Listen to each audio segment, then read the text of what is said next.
As you can tell, the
What's up? Happy Friday night. Having a fun time. We got Tom TD, the return of Tom TD. It's been a minute, man. It's been a long summer, but we're getting into draft season. I've not seen you in quite a while. This dude, just so you guys know, some of you newer people probably have never seen Tom, only been on the show 3 or 4 times. He will be a mainstay pretty much every Friday night. We got to figure that out down the road, but you'll see this guy. Tom knows ball, and I will say this. I don't listen to a lot of people, friends included, even analysts and other channels. I listen to Tom when he talks ball because he knows. I was looking at your Yahoo career and fantasy football, and you're one of the only, and I'm in 6 home leagues. You're the only person that has a higher ranking on Yahoo than me in all those leagues. So that means something. You have way less volume. I have a higher winning percentage. I'm trying to, pat myself in the back a little bit, but you have like 6 championships in like 21 leagues. So I get a lot of seconds and thirds. You just get the gold, baby. Go home, go big, go home. Those are the options. You're a young man, so you don't have as much time as me. Like, I've been playing fantasy since before you had semen. You didn't even have semen yet. You weren't even going through puberty. You're 20. Are you 30? I'm 30. Okay, I got 8 years on you. So yeah, you were about 10 when I started playing. You were developing semen when I was semen. It's kind of wild to think about. The semen conversation. I love it. All right, man, this is a great show. So like I said, Tom has not been on for a while, so we haven't had his pulse on a lot of these guys. So we're doing some ADP surprises via Tom. We're going to get all of his 5 guys that he is surprised that are going too low, 5 guys that he's surprised are going too high, and we're going to react on that. You guys all know my opinions on most of these players. We've pretty much talked about every player for like an hour at this point, if you want to go back to like March. So anxious to hear what you have. I have your list. It's going to be a nice surprise for the viewers here. And let's get into it. I have a couple news notes. Let's get into that first, and then we'll get to your list because there's a pretty big news day today in the NFL. So let's hit you with a little bit of news. Guys, I've got news. I've got terrible news. Oh, this is exactly what I wanted a vacation from. There are 2 guys in this church that are gay. Who's the other guy? I don't get the joke. Yeah, he's never going to understand. What's wrong with that? All right, first news nugget here. Kenneth Walker, not on either of your lists, so I want to talk about K9 for a little bit, but, Mahomes is back to practicing, which is a really good sign. I've been pretty confident he was going to play week 1, but, maybe he would be more limited than we think, but this is a really good sign for Mahomes, and he's saying, if anything, if he doesn't want to run as much, which we all knew, but if it's not working well, he's just going to hand the ball off, throw the ball to Kenneth Walker. They paid him a lot of money. Super Bowl MVP, a guy entering his prime, has yet to ever put it all together for a fantasy season in terms of numbers and kind of film. It's been kind of spotty on his film. Yeah. What do you take from this, and are you about Kenneth Walker this year in the early to mid-second round in PPR? So I think he's pretty appropriately priced at this point. We've seen the spurts and the flashes with Walker, kind of like what you were saying, just the whole culmination is what needs to happen. And I feel like he's in a very good spot for that to happen. The Chiefs have a good enough passing attack, which way you want to split that up, but they're not going to rely too much on Walker. But I feel like at the same time, Andy Reid's going to get the most out of Walker when utilized. And I know there's a lot of backs there, and there's, some younger guys that have a good chance to show a little bit of something. I think we might see a little bit of old school Andy Reid, kind of leaning more on that one back. I mean, I don't really think he's so much done that since rookie year Kareem Hunt, and then everything else post that's kind of been like a split, a tandem. I think he's found a guy that he trusts, that he knows how much volume to give, where he can utilize effectively without overrunning Walker, because that's when we've seen him, get into those little bit of injury hiccups when it's just you're overloading the guy. And I'm excited to see it. Good offensive line, good weapons around him. You're not going to be able to load the box on Walker. No, especially if Mahomes is back to even 80% what he was a couple of years ago. You mentioned that Andy Reid has not leaned on anyone. It's because he's had no one to lean on. It was the only one he had, like realistically, that he gave it to for that short period was Isaiah Pacheco after the Super Bowl year. And it was like, 2.5 games and he breaks his leg. And right. Isaiah Pacheco is a 7th round pick. All right. So like he showed off really well early in his career, but like Kenneth Walker is a 1st round talent and a guy that is in his prime. He's got some flaws in his game for sure and some warts, but you know what? Maybe he's taking some medication for those warts. Maybe there's some kind of Magic Johnson healing power where he can like live till 80 with AIDS, something like that. This is a great spot. I'm going to give you some names here because there's that large group of running backs in the 2nd round, starting from like the 1-2 turn. I'm going to keep Genty and Cook out of this conversation because I feel like most people think they're a tier ahead. And we're talking full PPR here. So Marion Hampton, Devin Achane, Chase Brown, Saquon Barkley, Kenneth Walker. I'm going to throw Derrick Henry in there because it's King Henry. Is he kind of in the middle of this group? Because I feel like I could hear arguments from 2 different people, and someone could say he doesn't deserve to be in this group or the bottom of the group. And then I could hear someone else say, you know what? The offense, the depth chart behind him, Mahomes coming off an injury, Andy Reid, and the talents, and you give me Kenneth Walker ahead of all these guys. So where do you end on Walker in comparison to Hampton, Achane, Chase Brown, Saquon, Derrick Henry?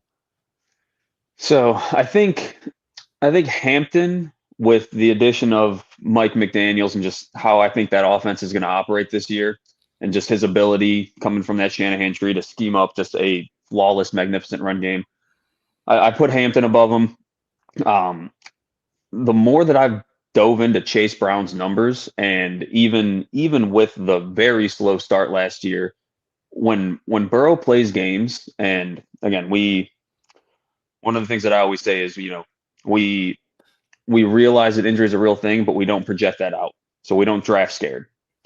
And that applies to Burrow in the sense of Chase Brown. And every time that Burrow is in a game with Chase Brown, I mean, he's just, the dude's a lights out RB1 in fantasy. Mm-hmm. Getting into that Achane Henry mix, I think the PPR aspect that, Walker has the ability to catch the ball. And we've seen that just kind of steadily grow over the last couple of years in Seattle, where they've trusted to give him that 3rd down work and those pass catching routes and getting him involved in that side of the game. I think that separates him a little bit from Henry. Him and Barkley are the ones that I'm kind of close on.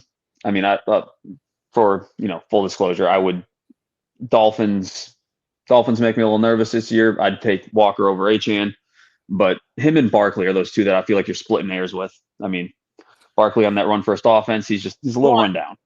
Hampton over Walker though. See, that's where I draw the line. In just, I understand Hampton's in a way better, potentially a better situation. We're all projecting a better situation, right? But like the competition behind Hampton is much better than what Walker has. And we don't know the talent that Hampton is. We know the talent Walker is if he stays healthy. And like Kamani Vidal is going to have a role. We've been talking about this a lot, but I am not worried about DeMarcado, or Emmett Johnson might not even have the backup role. And like DeMarcado is the definition of a jag. I am not worried about him actually like eating into the workload. He'll be a 30% player, possibly 70% to Kenneth Walker. I guess what you're saying is you trust the offense that Hampton's on more than Kenneth Walker. Yep. You're getting those 2 tackles back. I think that line's going to block for days. Again, trusting the Shanahan tree, McDaniels. And funny enough, like I don't really see much of a role for Vidal. I definitely think Keaton Mitchell is going to be that number 2 back to own if there is one. You know what's wild though, and I kind of agree with you. Like I would, if I had to bet which of these offenses are top 5, I'm going to bet the Chargers. But it's still the Chiefs and Patrick Mahomes. I think they're so underrated in terms of like people have written them off from being an elite offense. And I know we haven't seen it in 2 years. Vegas has them as the 3rd highest odds to win the Super Bowl. So, I mean, they're telling us that, and they lost a lot of the secondary. Like, yeah, Bieniemy's there. They're going to have a good defense. I understand this. Andy Reid's a hell of a coach, but he's also a hell of an offensive coach. And Patrick Mahomes is a very depreciated asset in terms of fantasy and real life and what people perceive. They think he sucks now. And like, dude, this guy didn't get to where he was by being a lazy dude, by not being competitive. Like, he is much more Tom Brady than he is Bryce Young or just any quarterback X, like, dude, Patrick Mahomes is a killer.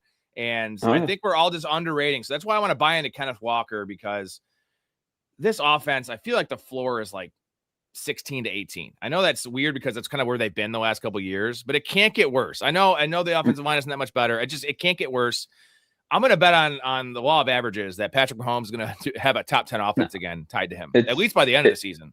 Yeah, no, it's definitely a what have you done for me lately type of league. And just those, 1 year it was kind of a blip on the radar. 2 years, it's like, once is a fluke, twice is a trend.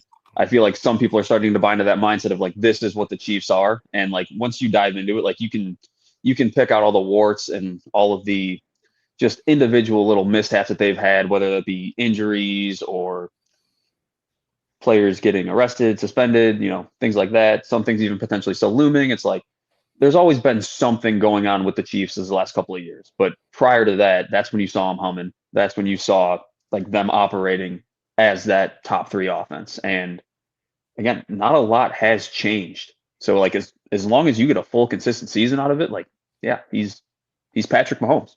Always has been. All right, let's go to the next item here. This is just a funny one. Like, the Cardinals, we've been talking about Jeremiah Love's perceived workload and what we projected to be. So apparently they're going to keep James Conner and Trey Benson. They're not going to release Trey Benson. They're not going to trade James Conner. Algier, they signed Algier. He's the number 2 there. And we don't know what that means now, because Conner and Benson are going to stay there. Is this concern you? This should definitely concern us for Algier's sake. Like, if you're drafting him in best ball, they have that, not weekly floor, but, a touchdown vulture and a guy playing, getting 8 or 10 touches a game. Like, this might be an issue. But what are the Cardinals doing? Why are they? I get why they keep James Conner, because he's like an ambassador for this team. Like, dude, Trey Benson, need somebody to win Walter Payton Man of the Year. That's their guy. He's their Man of the Year guy. But Trey Benson, like, he's not going to play. There's no way Trey Benson plays. So they're just going to sit there and have this dude in the roster when they could trade him. I know a 6th-round pick isn't great. I think they can get a 6th-round pick. Your Dallas Cowboys need a running back, and Trey Benson's great there. The Packers need a running back. Like, I can give you a bunch of teams. The Lions could use them. Like, no, they're just going to keep 4 running backs, and they're not in a win now situation. Like, what's going on here? And do you believe this report? So I think a lot of it just stems from the fact that the Cardinals don't really have a strong path or direction forward right now. And they're trying to just maintain whatever semblance of talent they have on the roster. And they think Trey Benson is one of those guys. I mean, I don't know exactly what he's going to bring to the Cardinals backfield. I mean, from a pass catching aspect, I would take Love over him. From a short yardage perspective, I would take Algier. From a, pass pro protection setting, I would take Conner or Algier. Like, everything he has want. Youth, but Love's younger. I mean, it's just right. And Trey Benson's a good back. He is a good back when healthy. Yeah. Like, he is a decent prospect, but he just doesn't have a role. Like, there's no role for Trey Benson, and they're kind of screwing him over too. Just like, he's not going to get touches. Like, there's just no way. Love is going to get his. So a lot of people are off. So Silence says Love is way too high in drafts. Let's just shift this to Jeremiah Love. And we know that Algier's going to be involved. We figured there's a 3rd guy, whether it's Conner or Benson, whoever was going to stay there. Right. I don't think it's changed it for me for Love, but give me your, the worry is the first 5 weeks. It's not the rest, like the weeks when it matters most, weeks 13 through 18. I am not worried about Jeremiah Love's workload. He gets paid too much money. He's too good of a player. He was drafted too high. They gotta I know they don't want to run him into the dirt, but like, this guy should be the and I say feature back. I'm almost saying between feature back and bell cow. First 5 weeks is the concern. We saw this with Jahmyr Gibbs. That was a David Montgomery thing on a competitive team, and they wanted to ease him in there. This is not the same situation. And Jeremiah Love is all the prospect, almost the prospect Jahmyr Gibbs was. I would say 90% of Gibbs is a prospect. What is the first 5 weeks? Give me an average number of touches that you're going to get from Jeremiah Love. First 5 weeks. I would say you're probably looking in that. I'd probably presume around like that 15 touch range, give or take a few. I don't think they're going to overload him. I don't think you're going to see a touch count into the 20s in those first 5 weeks. Let him get his feet wet, kind of let the other guys get established. You gotta give a little bit to Algier because he's real disgruntled. He came there to be the guy, and then they go and spend a top 4 pick on. Just constantly getting shit on. I feel bad for the guy, man.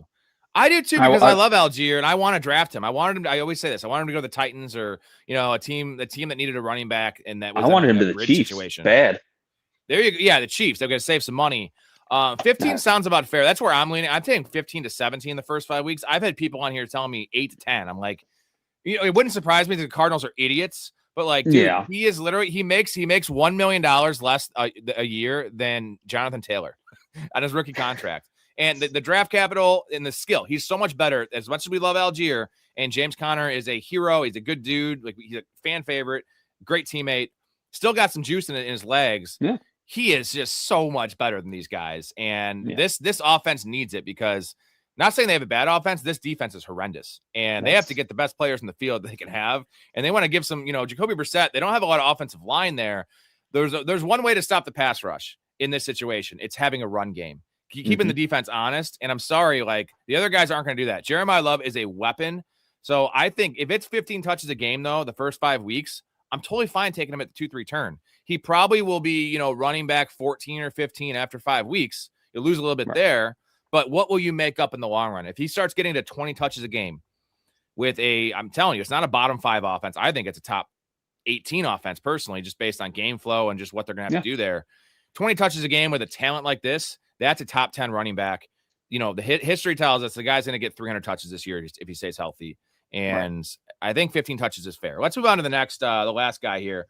My boy, Marvin Harris, another Cardinals. Cap is loving this shit. Oh, he's off the Cardinals now, but do you believe this, that it's going to be an open competition for the number 1 receiver? Now, this is more of it's a stupid thing to say who's number 1, because they're both going to be on the field every snap, essentially. If they're not going to be playing a lot of 13 personnel.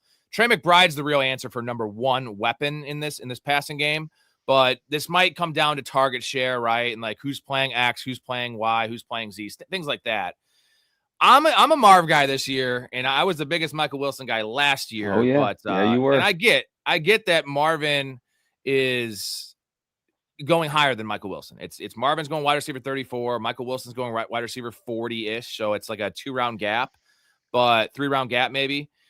I love Michael Wilson, the player, and he is good. I think Michael Wilson's emergence good for Marvin Harrison, and maybe they can actually use him creatively. That remains to be seen, but no more Drew Petzing. The floor, I think, has a high upside as a passing game coordinator, right, as a head coach. Like he can coach up some passing game. What did you take on Marvin Harrison this year? Are you in or out at wide receiver 34?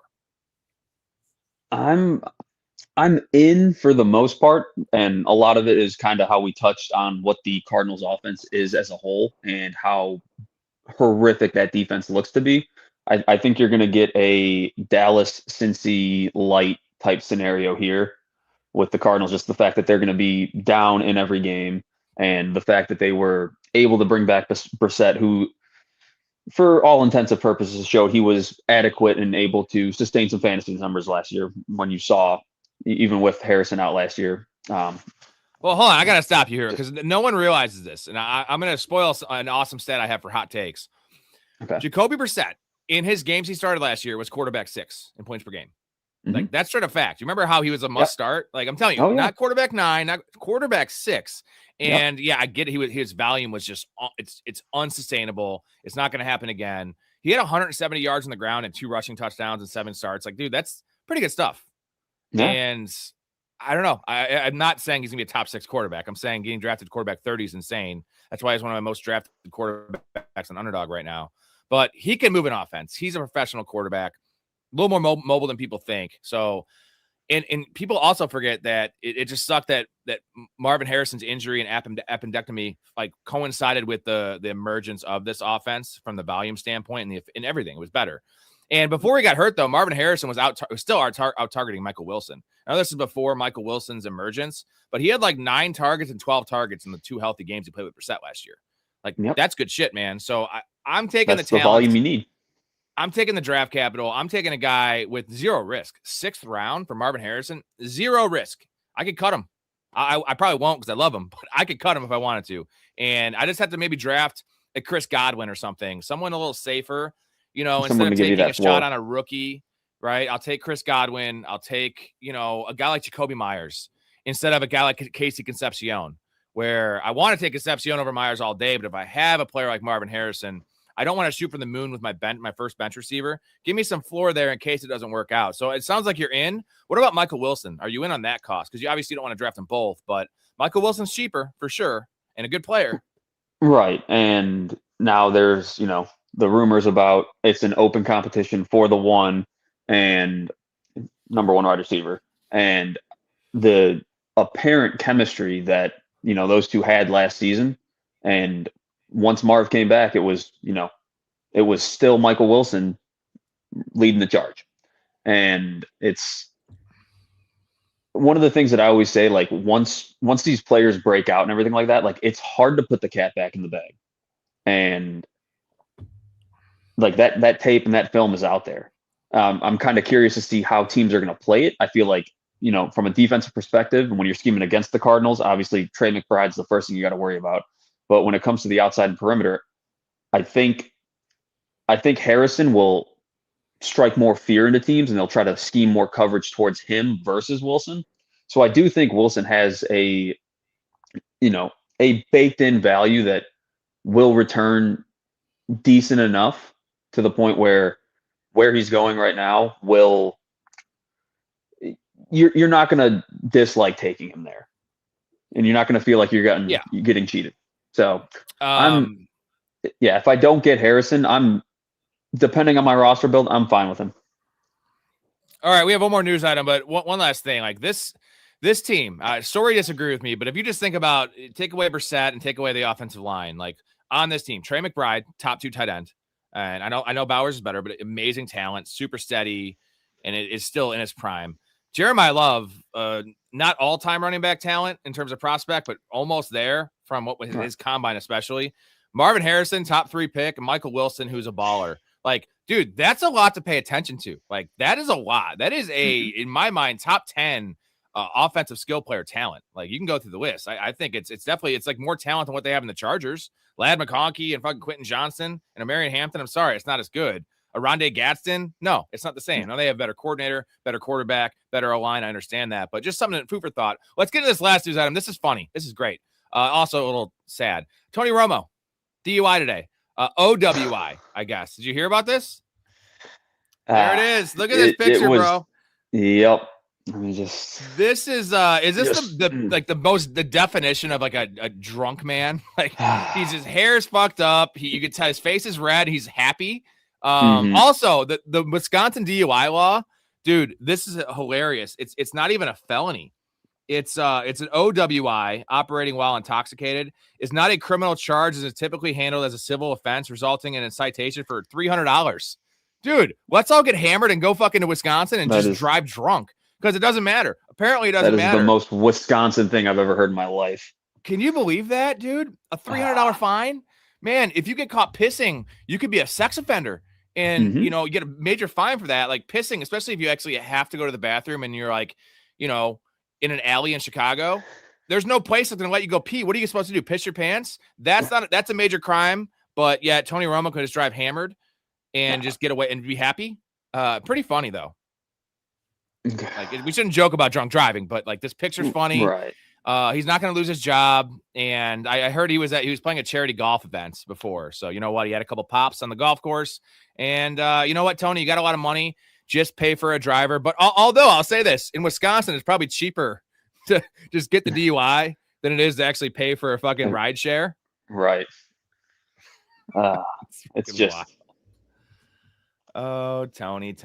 Actually, I have a clip of Tony Romo. This is what he said at the golf outing. Shit, but I told my wife I wouldn't drink tonight. Besides, I got a big day tomorrow. It's a big day. I'm doing what? Well, actually, pretty nice little Saturday. We're gonna go to Home Depot. Yeah, buy some wallpaper, maybe get some flooring, maybe Bed Bath & Beyond. I don't know. I don't know if we'll have enough time. Speaking of, like I said, this mugshot just screams like alcohol, right? Just drunk. I'm gonna break down this next mug shot here, and let me know what this screams to you. What does that scream to you? That just screams. It just screams. I was thinking like popsicles and juice boxes, but then I started thinking more about this, and I think it screams plutonium. I think he was doing plutonium, dude, because it wasn't alcohol. It wasn't just sleeping pills. There was something else here, man. Right. Yeah. Something harder than the typical standards makes your face just cave in like that. Kappa says it screams abduction. Yeah.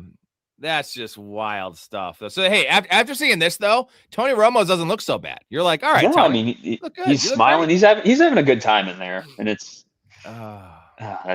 that's my social media feed right now is just, you know, half the time it's just nostalgia Cowboy stuff, and it's like, you know, the good old days of Tony Romo slipping a J.J. Watt sack and then just bombing a ball 60 yards to Terrence Williams in the end zone, and just then I, you know, scroll a little bit more and then mugshot, and I'm just like, wow, we have taken a turn. Yeah, well, you know what? It's a $300 fine, so I think he'll be okay. I think he has that money. Let's get to some comments here before we get to your list. Kappa says K9 could have a Westbrook type year, lots of receptions, and he is a much more suitable running back in between the tackles than Westbrook ever was. Westbrook was a hell of a player, but this is a you know, a 215-pound dude in Kenneth Walker. He's not a scat back at all. We have Silent in here. What's up, man?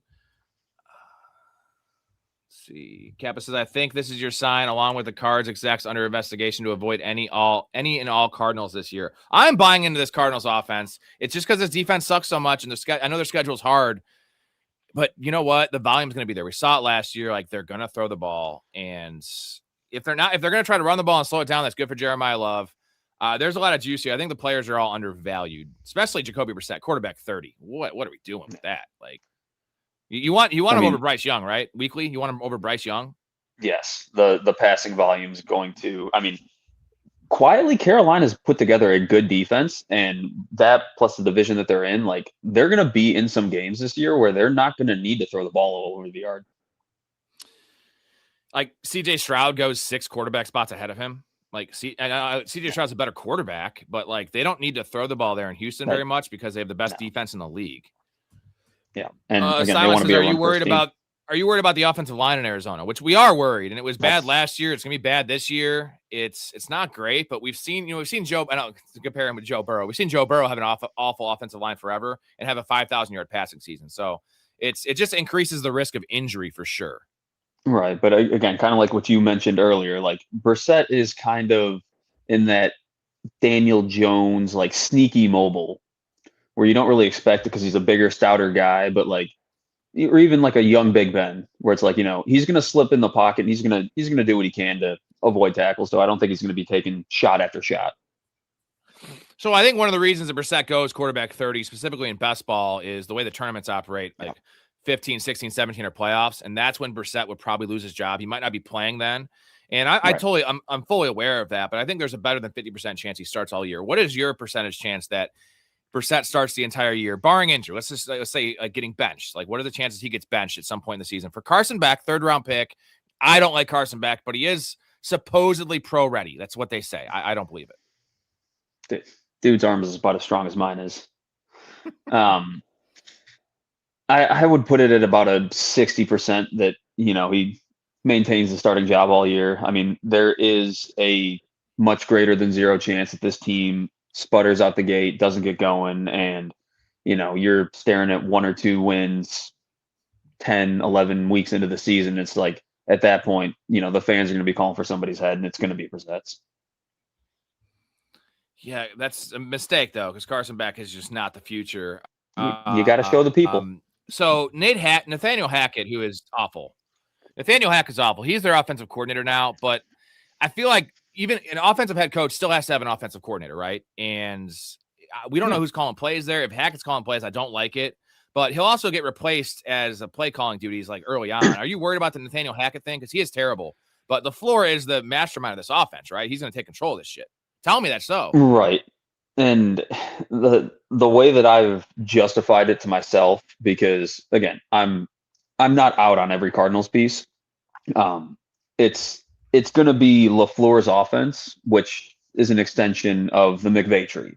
And if anything, I don't feel like they're bringing in Hackett to implement his own style and schemes and systems. I feel like he's just going to be, again, more of a puppet, which is a constant phrase that I use when it comes to Nathaniel Hackett. But I think he's just going to be there to essentially implement what LaFleur is looking to do. McCall says only team projected to do as bad as the Dolphins. See, I can't put the Cardinals and Dolphins in the same sentence. Like, I can't put the Cardinals and the Browns in the same sentence. Like, I have hope for all these offenses. There's always a chance, and they're going to be 3 or 4 teams we don't expect that have injuries or with new coordinators that just tank, right? I believe that this is, by the way, we are live in Phoenix right now, apparently. This is the Arizona Cardinals show. Honestly. What wide receivers go around Marvin Harrison? So let me pull this up here. And Brian Thomas goes ahead of him. Do you want Brian Thomas or Marvin Harrison? I know Brian Thomas upside's better, but the room is crowded over there, dude. Yeah, but I feel like Brian Thomas is the only one of those 4 receivers in that room. I mean, throwing in Travis Hunter now because apparently he's going to be a thing. He's the only one that presents a different type of size and speed profile than the rest of them, where as much as I like Jacoby Myers and the player that Parker Washington has become and will continue to ascend to be, and who knows on Travis Hunter, it's like those aren't the guys that you're looking to win a one-on-one jump ball or, to box somebody out, cut somebody off on a slant. You want that physical size presence of Brian Thomas Jr. And while I can see all 3 of the other guys rotating in some capacity, I think the one that's not coming off the field is Brian Thomas. Agreed. That's the way it should be. Here's the name. So Jordan Tyson goes ahead of him. And then you have Mekhi Lemon, Quentin Johnston, DK Metcalf, Alec Pierce, and Cortland Sutton. So those are the guys going directly after Marvin Harrison. Like, that's why I like Marvin Harrison because I like Alec Pierce. I'm not in on Mekhi Lemon. Jordan Addison is around him. Like, dude, I don't want the second piece on, a Kyler Murray team. We just saw this with Arizona. Like, I like Jordan Addison. Yeah. He's fine, but he's not the one there. And I just don't know. I don't like the talent of Jordan Addison. And maybe you could say the talent of Marvin Harrison sucks too. Well, it has sucked. He's only 23 years old. Like, his book is still like not even close to getting started in being written. Like Jordan Addison, it's we know what Jordan Addison is. He's a worse version of Calvin Ridley. And we saw Calvin Ridley, how that played out. Yeah. And I mean, to be fair, in a little bit of Marvin Harrison Jr.'s credit, it took Marvin Harrison Sr. 4 years to break out. I mean, dude stumbled his way through his first 3 seasons. So maybe he's just a late bloomer like his old man. What's exactly, Kappa? That's go ahead. I was just gonna say, quick question just on that topic that we were talking about. Because I got the names over here in front of me as well. The one that I didn't hear you mention, and if you did, I missed it. Throw Christian Watson into that mix. Oh, well, for me, I'm taking Christian Watson way higher than that. So okay. Christian Watson is the number 1 receiver on his team, and there's injury risk for sure. And yeah, DJ Moore, Christian Watson, Brian Thomas. I would say, at least an underdog right now, Christian Watson's ADP is 55 overall, and Marvin Harrison's 67. So 12 pick different, 1 round difference. Okay. Yeah, I want Christian Watson all day. I probably I want DJ Moore as well. And I want all these guys ahead of him. I'm saying, like, I feel like Marv's a guy that's going to really fall in drafts. And it's crazy to see if he falls, he's already really depressed in value. Like, we're talking about 7th round for a player with Marvin Harrison's pedigree. Yeah. I mean, I'll take a shot there. I'm going to take a lot of shots. Kevin says Brissett won't play all year. Young should. In best ball season, Brissett is a huge risk. I get that. That's why Brissett's going quarterback 30. If we knew that he was going to play all year, he'd be quarterback 21. But that's baked in. But I still think there's a 50% chance that Brissett plays all year. Am I crazy to say that? Because they're about to pay the dude. And Carson Beck, I much prefer Geno because Cade Klubnik's there, and Cade Klubnik's a 7th round pick. That is awful. Like, he is definitely more of a project than Carson Beck.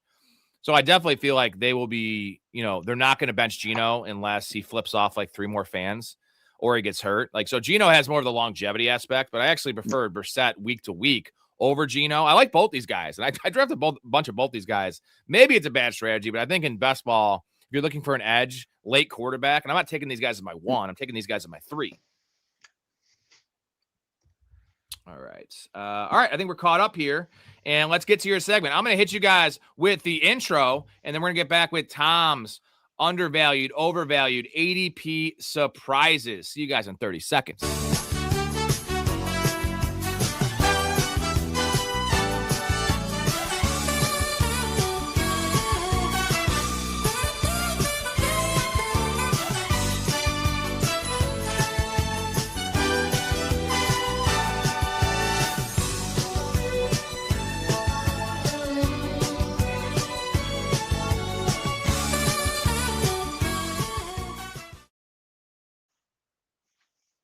There it is. Everyone, hit the like button. We need 30 likes in this video. If we get 30 likes in this video, if we get 10 subs in this video, if we get 20 super chat dollars, or someone joining the community during the live stream, we hop in an underdog draft to end the show. We have about an hour and a half left here, right around 2 hours for this segment.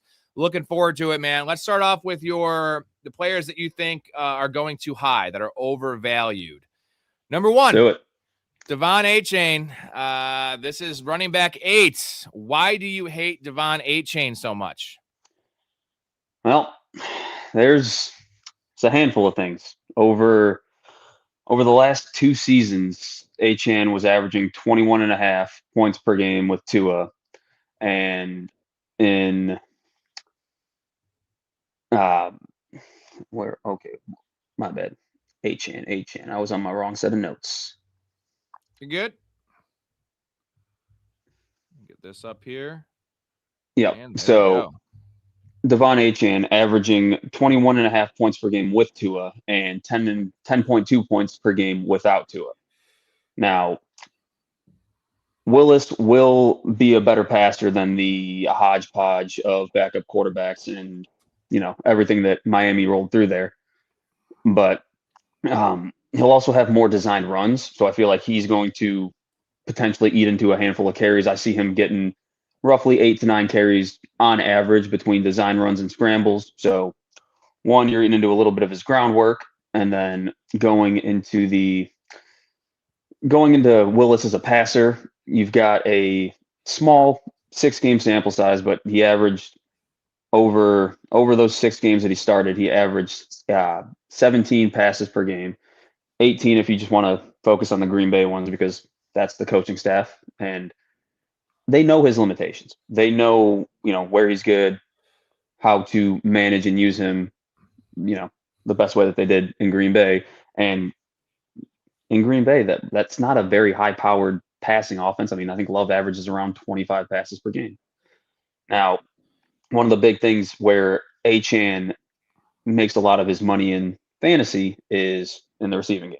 Not breaking any news here, but Willis doesn't really like to throw to his running backs. In those 6 games, when you sample it out, he threw to his running backs. He was dead last, and Tua targeted his running backs at the 2nd highest rate. So there's going to be, I think, a big disparity in just how much Achane gets utilized in the passing game. I think you're going to take that step down from McDaniels, who, again, we talked about it earlier, and with Hampton, it's man knows how to build and construct a well-balanced and prolific running game. And that's where we saw Achane thrive. I think there's going to be some struggles there in that aspect. And where was it? Achane pretty much feasted off of a high target rate last year, averaging over 5 targets a game. And I think that's going down. I mean, all right, let me get into this real quick. So is this PPR, which now I have a concern with this, not the take, but like in half PPR. So underdog is what I draft most of my best balls. I have him at the bottom of this tier, or the last of this tier. Like I want Derrick Henry over him. Right. Him and Marion Hampton are close, but like I want a lot of these guys over Achane because touchdowns. How many touchdowns is he realistically going to have? 8 or 10, I think, is his like ceiling. He's not going to have goal line work. He's not going to have a lot of goal line work. He might be splitting the goal line work, and also you got to split with Malik Willis. And how many opportunities will there be? But in full PPR, like if you look at his finishes, man, it's been 5, 6, and 5 in points per game. Like how I get that it seems like a safer option in terms of a floor play, which is wild to say about the A-Chain because he's such an explosive player. Exactly. What is his snap share? So he had 76% last year, 63% the year before, but 76% last year. This should go up, right? They need him on the field. My biggest concern with A-Chain is that they shut him down, right? He has a nagging injury, and they try to give him too much work between the tackles in particular, and he just gets hurt, and they're just like week 15, week 14. They have 2 wins. They're going for the number 1 pick, and they shut him down. I understand that for sure. But in PPR, I don't want to. I want to take Saquon over him just because it's Saquon Barkley, and I think he's going to catch more passes. But when I start getting to Kenneth Walker, definitely with Hampton, Derrick Henry, that tier of running back, I understand why someone would take A-Chain, and I think that there's going to be people taking him at the 1-2 turn, which is probably too rich. But if you get pick 17 in a PPR league, you're passing on A-Chain. I mean, again, there's running backs that are beneath him in ADP that I'm taking over him. If people are in the same mindset as me and those guys are gone, I mean, the offense as a whole, the team as a whole scares me. And yeah, I mean, this roster is a subject of cap hell. They have 180 million in dead money, and cap's 300 million. Damn near 2/3 of their cap is dead. And it's the worst roster by 2 times. Yeah. It's twice as bad as the second worst roster in the league. We understand that. The defense is also awful, so it's like the defense can be on the field a lot of 3 and outs. But there's an upside though with Malik Willis. I understand he doesn't throw the running back, and he hasn't. But the thing is, they might line up. A-Chain was getting a lot of targets from the slot last year, which is also not a part of the field that Malik Willis is good at. Targets. And they weren't really slot routes. He was lining up in the slot, and Tua would just throw him the ball right away. That's not really going to happen with Willis, but I see both ends of it, man. I'm going to be taking some A-Chain in full PPR.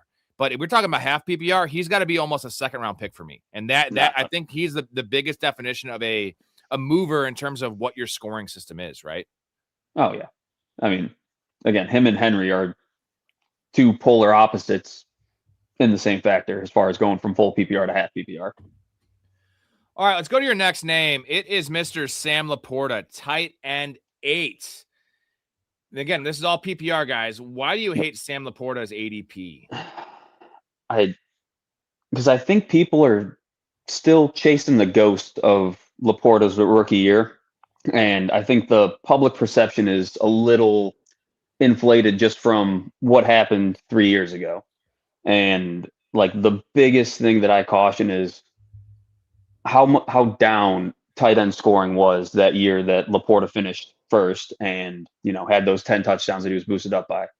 14.1 average on that year. He finished the number 1 tight end, 239 points. And you go down the list from last year, McBride, Bowers, Kelsey, Andrews, all of those guys were averaging, with the exception of Bowers, at 15.5 points per game. Everybody else was over 16 to a minimum. You got to go back to 2016, Travis Kelsey, to find a tight end that scored less on average and less total points than Laporta. And you take that and go back in time to, when Laporta had his big breakout year. Gibbs wasn't the pass catching threat that he is today. The Jameson Williams wasn't a thing. The guy that loves tight ends, who's now in Chicago, that pounded the table for Colson Loveland because his voice meant something, Ben Johnson, was the offensive coordinator who loves tight end. All of those things are gone. And the kind of going back to that whole you can't put the cat back in the bag thing, Jameson Williams broke out last year. And Williams and Laporta kind of like cannibalize off each other in a way. And where is it? What I found was when JMO and Laporta were both on the field, JMO was getting 4.8 targets, averaging 10.7 PP or points per game in PPR. Without him, 7.4 targets, 15.4 points per game. So Williams showed that he is a more explosive weapon. And,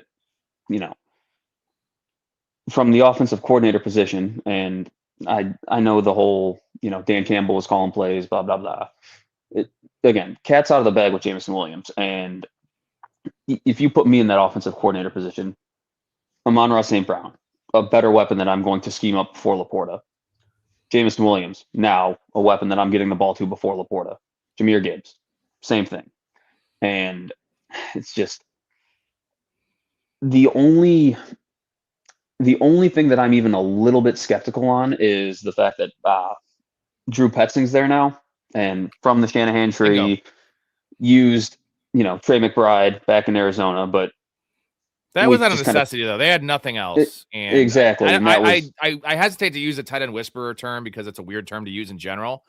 I'm going to push back on this one a little bit just because I understand what you're saying. Like he shouldn't be a featured part of this offense, but this offense has a lot to go around. So it doesn't have to be, he's not going to be, the old saying of like how to become a top 5 tight end. And it's you want to be the second option or better in your passing attack and touchdown upside. He has touchdown upside and the volume won't be there. I understand that the volume is not going to be, what did he have? 120 targets his rookie year, 83 targets his second year, which was a disappointing year, but he finished at tight end 8, right? And that was a really disappointing year. That's where he's getting drafted. So I guess is your argument that he has no upside because I argue 10 touchdown upside though. 10 touchdown upside. You got to admit that that's a possibility. I mean, my rebuttal to that would be two things. One being Isaac Tesla has kind of, showed flashes of a big body red zone presence. Not saying that, they're going to just funnel everything his way, but a lot of mouths to feed and getting into that red zone area where Laporta should shine. There's now this guy that's the number 3-4 receiver on the roster that can also kind of do the same things. And, you're getting him split out wide, single coverage, one-on-one when you've got a bunch formation and you've got to have Laporta leaking out and, a linebacker covering him. And also, I mean, back injuries kind of scare me. I don't love those just because I've dealt with them. I've seen plenty of NFL players deal with them. Like one flare up, and now he's sitting, and it's just I don't think there's a whole lot of upside with him. I think you're, if anything, drafting him at his ceiling. And if I'm not a big tight end early person, but if I was, I would tier up from Laporta, or I would tier down. The value meeting the potential outcomes. I get it. Let's play the game, though. So, Tucker Kraft, you want Kraft over Laporta? Yes.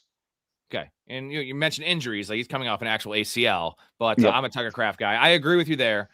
Sam Laporta or Kyle Pitts? Now, again, I am much more about Sam Laporta in half PPR because that's where he is. He is an elite option because the 10 touchdown potential. I think his floor is probably 6 when he plays the whole year.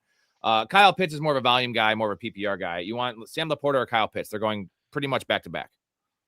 I mean, outside of that week 15, 16 game last year with Kyle Pitts, I mean, Kyle Pitts he's told us what he is, and he's pretty much been the same thing every year.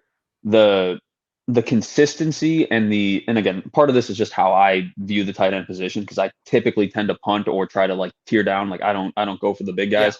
Yeah. Give me safe, sustained production at the tight end position. The floor that I'm getting with Pitts at the value that I can get him, and replace, insert X player here instead of Laporta in the middle of the 5th round. I'm taking Pitts. Man, I can't get there. I take a lot of Kyle Pitts as well. He goes a little later than Laporta. Give me what I know, and I know the Lions' offense is elite. There's a lot of questions there in Atlanta. I know there's some upside with his offense potentially being better with Tua, running more smoothly with Tua, and then Michael Penix maybe, leveling up a little bit. I can't get there. I want the safe. I want the guy tied to a top 5 offense. Harold Fannin, and full PPR. I see the appeal of Fannin over Laporta. Do you want Fannin over Laporta? I do. Just he's, as of right now, he's the most established pass catcher in Cleveland. He led them in catches last year. I know they got some new young guys in there, and probably going to spread the ball around a little bit more. Deshaun Watson doesn't love his tight ends, but I don't. If we see Shedeur Sanders get back in there at some point, I mean, I think it's going to be through the roof for Fannin again. Yeah, George Kittle. Don't tell me you want George Kittle over Laporta. No fucking way. I mean, again, logically, I can't say that I'm there just sitting here talking to you. If I'm in a draft room and I'm building it out and I'm kicking the tight end can down the road, maybe, but like I gotta love my build to pass on Laporta in that instance to target George Kittle. So what I'm hearing is you don't like the spot Laporta's going. You don't like that That's range. This is more of a build situation than not liking Sam Laporta, because I tend to agree. I don't love the nice thing is he goes after all the established running backs and wide receivers. You have to take some shots, and there's a lot of question marks going in that range. You know, you get your Rico Dowdle, like you got your obscure backfield guys. You have your wide receiver twos in subpar offenses.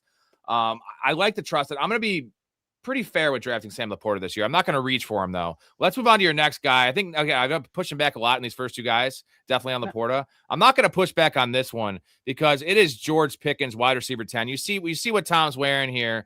You see he's a giant Cowboys fan, and I'm guessing you like George Pickens, but you would despise this price, and I do as well.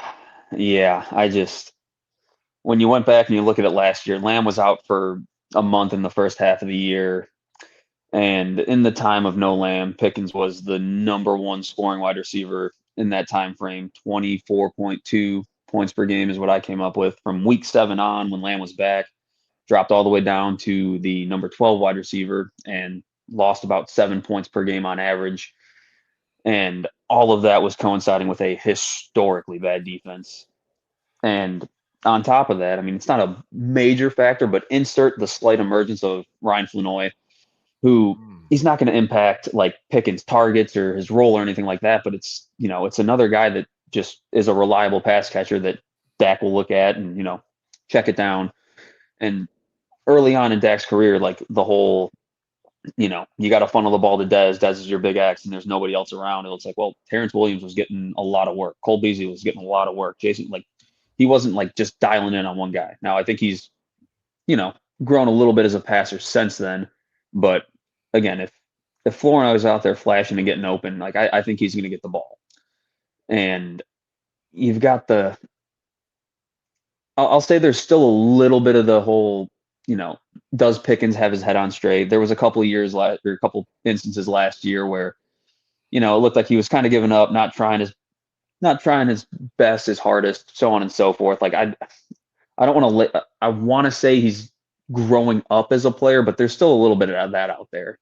But it more so relates to the team and the 7 new starters on defense. The offense probably isn't going to have to be as prolific as they were last year. And it's a very hard feat to accomplish in fantasy when 2 wide receivers will finish in the top 12 and repeat it.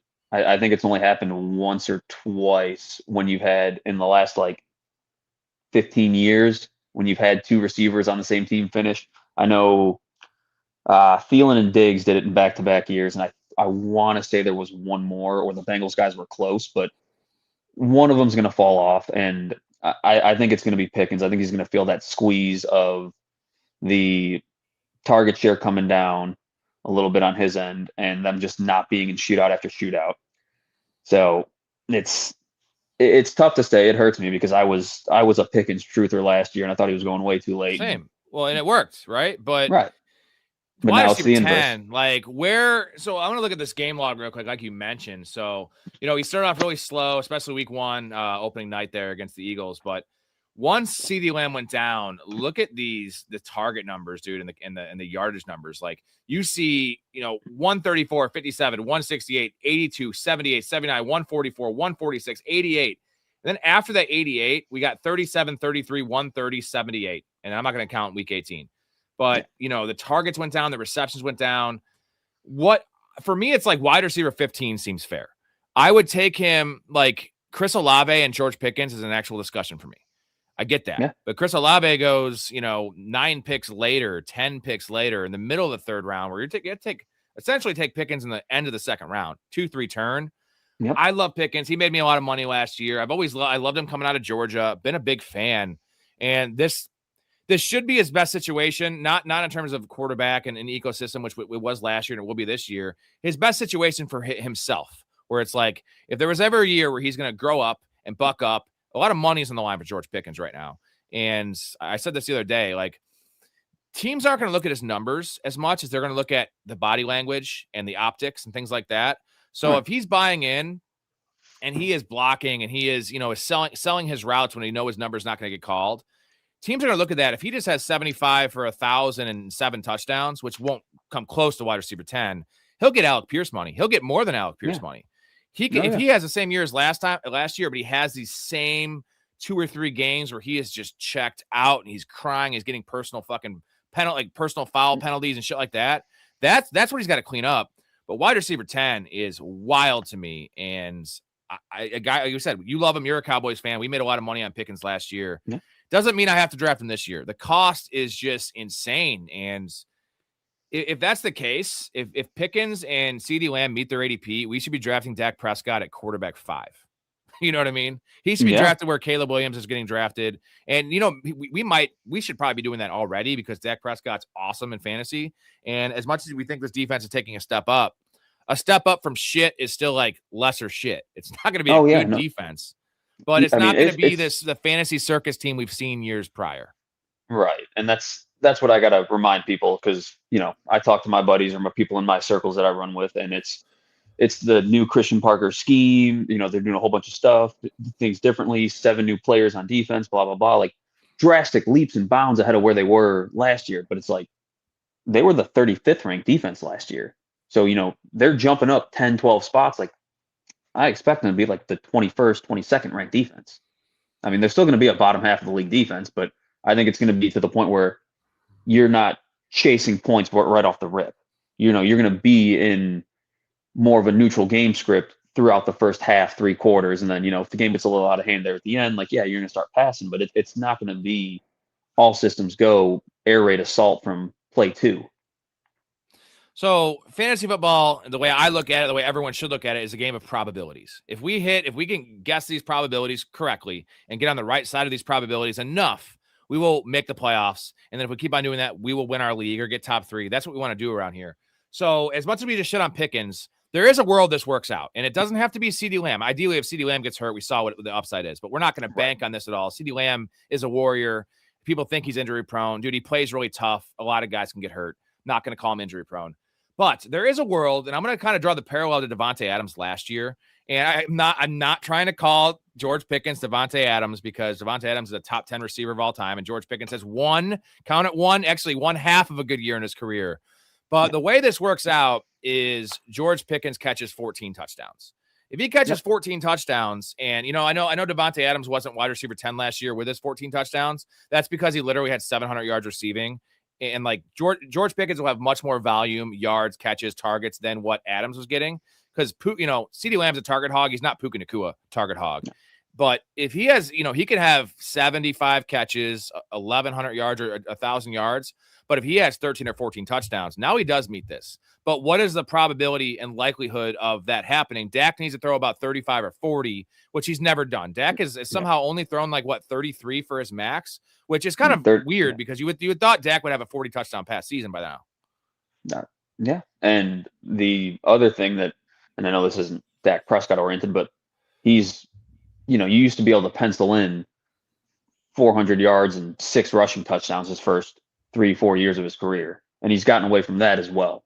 So him becoming a little bit more one-dimensional, you lose a little bit of that breakdown scramble play. And that's something in my mind that would help benefit Pickens in that, just broken play, scramble drill. I'm my route's already taken me downfield because that's where he operates in the field versus CeeDee, more that short to intermediate. And if Dak was a few years younger and had a little bit more mobility to his game, I could see a little bit more of a probability of Pickens having those, getting closer to that 14-ish touchdown range. But I think he's going to feel the squeeze. All right, so your first guy was A-Chain. Second guy was Sam Laporta. We disagreed on those. I am more in on those players than you. I'm not smashing those guys, but I'm at consensus. Maybe a little lower on A-Chain. Pickens, we both were off. Let's go to your fourth name here, and I think we both agree on this one. It's Breece Hall, running back 14. I understand in full PPR there's a lot of appeal. We have a season, in history, recent history, where Breece Hall led the NFL in running back receptions. Now, that wasn't a high number. That was similar to Laporta being tight end 1 that 1 year. There was no, McCaffrey was hurt that year. A-Chain wasn't in the league yet. There wasn't a a giant pass catcher besides him that year. It was like 67 receptions, something like that. But Braylon Allen's there, and there's some recent reports of Isaiah Davis, who is going to be in the mix, and we don't know what the work share, but Breece Hall just did get paid a lot of money, and that is nice. The Jets blow. I think they'd be better than what people project, but running back 14, that is middle of the third round, and he's going before Javonte Williams. He's going before Travis Etienne. He's going before a lot of these really good receivers. Like, he should not go before Garrett Wilson in a PPR. No fucking way. No. And I mean, you touched on the backfield aspect, and it does kind of sound like Isaiah Davis is gearing up to be that number 2. What kind of role that puts Allen in? You know, is he going to be some sort of a short yardage and goal line specialist? I don't know. The nice thing about Hall over the last 3 years, obviously 2022 injury and not a lot going on there, but 2023, 63.4% running back share, dipped a little bit in 24, 57.6. Last year, back up to 67.9. So it's like now they're back in on giving him the ball. Yet with that increase, half of his games last year ended in single-digit PPR points. And that's scary when you factor in that Aaron Glenn has already said that he wants to use and deploy 3 backs out of that backfield. So he's got to get it done in the receiving game, right? Well, 2023, 2024, 2025, he has went down in targets per game each year. 5.6, 4.8. Last year was at 3.0. And now you mix in 2 young rookie first-round pass catchers in Sadiq and Omar Cooper. It's like now there's technically just more mouths to feed. And Garrett Wilson is still there, and for all intents and purposes, I think he's a stud. You know, always been depressed by what is historically the Jets. But, you know, I can hear public opinion going, oh, but all these new pieces, the Jets are, you know, they're going to be in the red zone more. Breece Hall is going to get more chances to score. No. They'll be in the red zone more, but will it be Breece Hall? And look at the touchdown numbers, man. I mean, he has some nice receiving touchdowns, a year of 4 and a year of 3. But rushing touchdowns, 4, 5, 5, 4. I understand it's been bad situations, but Braylon Allen is 250 pounds. And I don't know, man. Like, what is Breece Hall's total touchdown upside this year? Is it 12? Realistically, 12 for like absolute ceiling? I would put it right there at 10. I mean, the guy last year had 24 total red zone attempts. That was 35th in the league amongst qualifying backs. They don't give him the ball there. And he's not that great. He's not a great red zone. He's okay. He's like league average, but Braylon Allen's huge, and he should get to work. Exactly, and that's the thing is like the fact that they're not going to use Braylon Allen to spell Hall in this, in the intermediary in between the 20s, sounding like that's going to be Davis. I'm worried that Allen's going to get relegated to that short yardage role, and once they get into their goal line packages, are we going to see Hall? Is he going to need to rip off these big runs?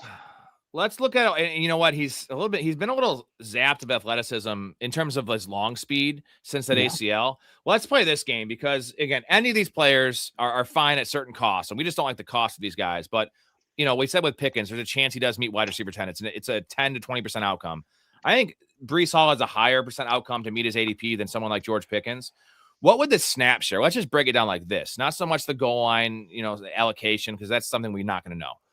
Right. Snap share. We look at it right here. The last 3 years, 61%, 72% in 2024, and then 64%. If he hits 70% snaps this year, he should return value. Would you agree with that in a PPR?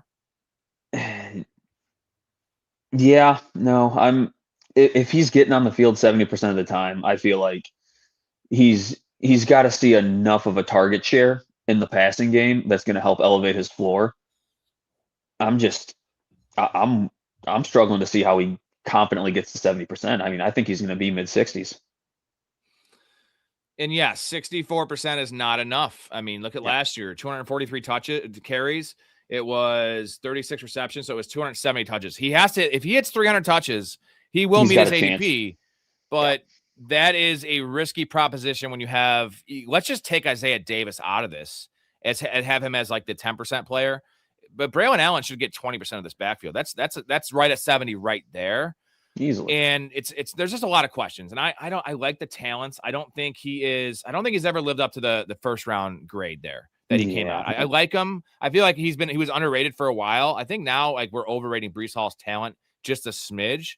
So seems like a solid floor play. You're gonna get a lot of games with like 15 carries, 63 yards, 4 catches, and no touchdowns. And like that's fine. It's a 13-point fantasy game, 14-point fantasy game, but where are the ceiling weeks? Where are the league winning weeks? And I'm fine with drafting some players that have floor potential week in, week out. Not really in the third round. That's when I want to take some shots on some guys, right? And you can get a player like Bashal Tutin 2.5 rounds later. Like this is like, what's the difference between Breece Hall and Bucky Irving, right? Like, and when you know what the difference is, they go 2 rounds apart. That's the difference. And give me the guy going 2 rounds cheaper. Yes, I want Breece Hall over Bucky Irving for sure. Yeah, but do I want him 27 picks ahead of Breece Hall? No. Breece Hall ahead of Bucky Irving? No way. I'm losing value there. And again, the floor play for Breece Hall also makes me nervous. Like, again, 8 games last year, he scored single-digit fantasy points. That can't cut it out of my 3rd round pick, out of my running back 2, if I go receiver. With a lot of volume. We just said 275 touches. Like, it wasn't like the dude ended up with an A-chain level 230 touches. Like, this guy was getting the work. The offense will be better for sure. And that's one of the little feather in Breece Hall's cap, that the offensive line should be better. The passing game weapons around him, like, they can't really focus necessarily on Breece Hall. Well, let's move on though to your last name that you don't care for. And it is Isaiah Likely, tight end 13. A lot of questions there. We have some good news, though, coming out of New York about Malik Neighbors. And, you know, it's weird because it actually hurts Isaiah Likely, because Isaiah Likely has a chance, if it's the first 4 weeks, has a chance to be, you know, the number 1 pass catching option, whatever that means with Jackson Dart, because he's not exactly going to throw the ball around the yard. But this is right outside the top 12 tight ends. We've never seen it from Isaiah Likely. We've always loved the idea of Isaiah Likely, but now we get a chance to see it. Harbaugh brought him over. What is your take? Why do you not like this? So, yes, he's maintaining the same, head coach, but you are taking a significant downgrade as a passer from going from Lamar to Jackson Dart. And that doesn't, to me anyways, instill confidence. They don't really rely heavily on their tight ends. Neighbors was averaging 10.6 targets per game throughout the first 3 weeks. So naturally, when he went out, those targets got to be dispersed everywhere. And in the terms of the tight end that they had there, Theo Johnson, after those first 3 weeks, got bumped up from 3 targets to 5 targets. And he took that and finished as tight end 18, averaging 8.5 points per game. Now, inserting Likely into that room with Johnson, Johnson's going to take the back seat, but kind of like what you touched on early, like that looming return of Neighbors. And how does Likely establish himself as a focal point target in this offense before Neighbors comes back on a team that doesn't want to overly utilize their tight ends? And, at the same time, like, they want to run the ball. Like you said, they're not a team that wants to throw it all over the yard. So, yeah, there's the talent upgrade that you've got going to Likely. Johnson's still in that room. You lose Wan'Dale Robinson. Malik Neighbors comes back. I struggle to see it. The guy's never finished higher than tight end 16, and we've got him going 3 spots above, his best finish. I understand that the landscape's new, but this is it's never been a guy that you could rely on from what I've seen in Baltimore. And he's never had the full runway that he's going to have now, that we think he's going to have now. Who knows with Harbaugh? Right. I'm going to give you a devil's advocate case for Likely, and the fact he's going outside the top 12. And if you want to stream the position, I don't mind going with Likely, because even if Neighbors comes back, you're going to have 2 or 3 weeks of ramp up time where he's not going to get a full, allotment of snaps.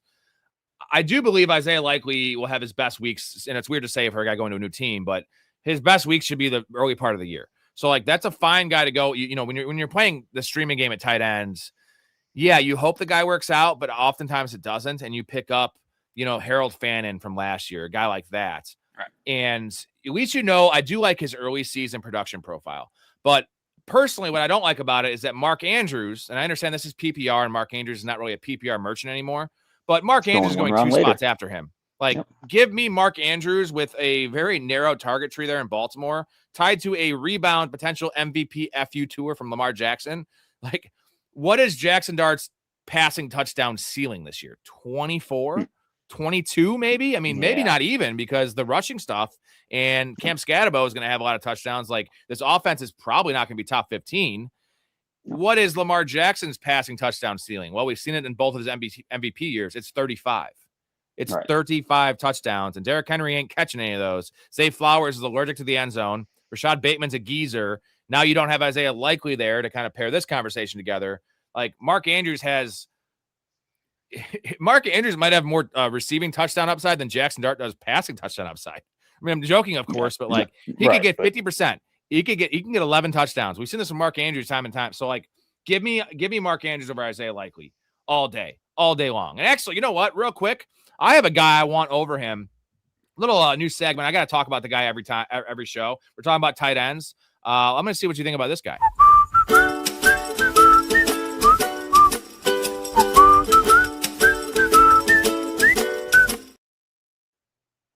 Hanging with Hockenson, baby. My favorite player to draft in Underdog. More of a best ball guy for me. But do you know where TJ Hawkinson's going this year? What tight end? What? You know where he's going? 21. 23. Okay. Yeah. Is that wild to you?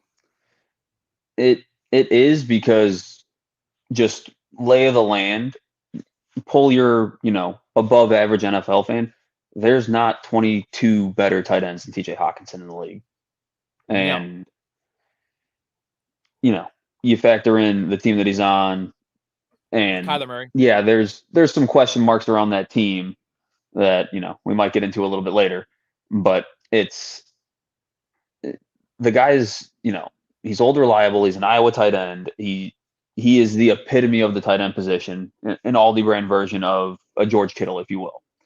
And he's just been such an afterthought, to the point where he's now depressed down to, like I said, I thought he was tight end 21, tight end 23. The dude's free. The dude's beyond free. I mean, you could take him and Greg Dulcich and probably make ends meet with your tight end position throughout the year. You can't, because they both have week 6 buys. Trust me, I would love to do it. You can take a 0 in that spot. I like to take Hockenson, Dulcich, and Kate Otten, super late in best ball drafts. Yeah. And and I'm not saying I want TJ Hockenson over Likely, but I kind of am saying I want Hockenson over Likely, because I haven't finalized my ranks yet. I promise you, with how I've been talking about him, I got to put my money where my mouth is. I'm going to have him ranked tight end 12. I think he's a tight end 1 to me this year. I think his upside is tight end 6 overall, just because Kyler Murray, I made the parallel of Zach Ertz at 34 years old with Jaden Daniels, 2024. And Hawkinson's 29 years old. I mean, he's not old. He's looked bad. So did Javonte Williams. So I'm just saying, you can get guys like that later. There's a lot of late guys. Chig Okonkwo goes later than Isaiah Likely. Yep. Give me a shot on Chig, especially if they don't sign Stephon Diggs. I mean, we've seen Jaden Daniels. Derek? Say hi to Derek. What's going on, Derek? He says, you mentioned the neighbors news. Did Dr. Ray weigh in? I don't know if you know this, Tom. I know you haven't really been tuning into the show, but we have a doctor, Big Ray. We have a doctor on the show. So now any injury questions, I should just have him pop in, but I can just have him pop in now. He had a meniscus issue, which totally tanked Derrick Rose's career. All right, let's get to some comments, and we're going to get to those are all the guys you thought were going too high, and then we'll get to the guys that you're about this year that you are confused why they're going so low. Oh, God, I didn't see we have Dallas Cowboys in the chat. This fucking guy. Long story, but you would love him. He's I want to say suicidal Cowboys fan, but he thinks Dak Prescott is worse than Andy Dalton and Cooper Rush, which is hilarious. You're a Cowboys guy. Give me your take real quick on Dak Prescott. He's a top 10 quarterback, right? Correct. And I think everything that he's done to this point just reaffirms that. Obviously, wearing the star on your helmet, you get put under a microscope. And if you're not producing, exponential wins and playoff championships, Super Bowls, so on and so forth, you get beat down, and that's any quarterback for the Cowboys. They've put themselves in this hole of mediocrity and unable to win, and they're cursed and so on and so forth. So it's like, if you're not breaking the curse for us, the masses of Cowboys fans think you're the worst thing in the world. You know what's an awesome thing you just said? We put ourselves, because it's not Dak. Jerry Jones, mostly, the organization, get the hell out of here. And unfortunately, if this continues, he's going to be a Kirk Cousins. But people love Kirk Cousins somehow. Motherfucker's got one playoff win and millions of dollars to show for it. It's wild. And like, I made the parallel to Matt Stafford, and I think it's a very valid parallel, because I get that the Lions situation with Matt Stafford is probably a little worse than what Dak has had. Dak had a couple high-end teams that were for sure, and he led that team to a bye in an awesome regular season, and his defense gave up 40 fucking points to the Packers. Fact, at home. Yeah. Matt Stafford, through this stage of their career, because I think at this stage, how old is Dak? 32, 33? Gonna be 33. Okay, so Matt Stafford was, 34 when he joined the Rams, 34, 35? Yep. So at this stage of their careers, like, I think Dak's had a better career than Matt Stafford had.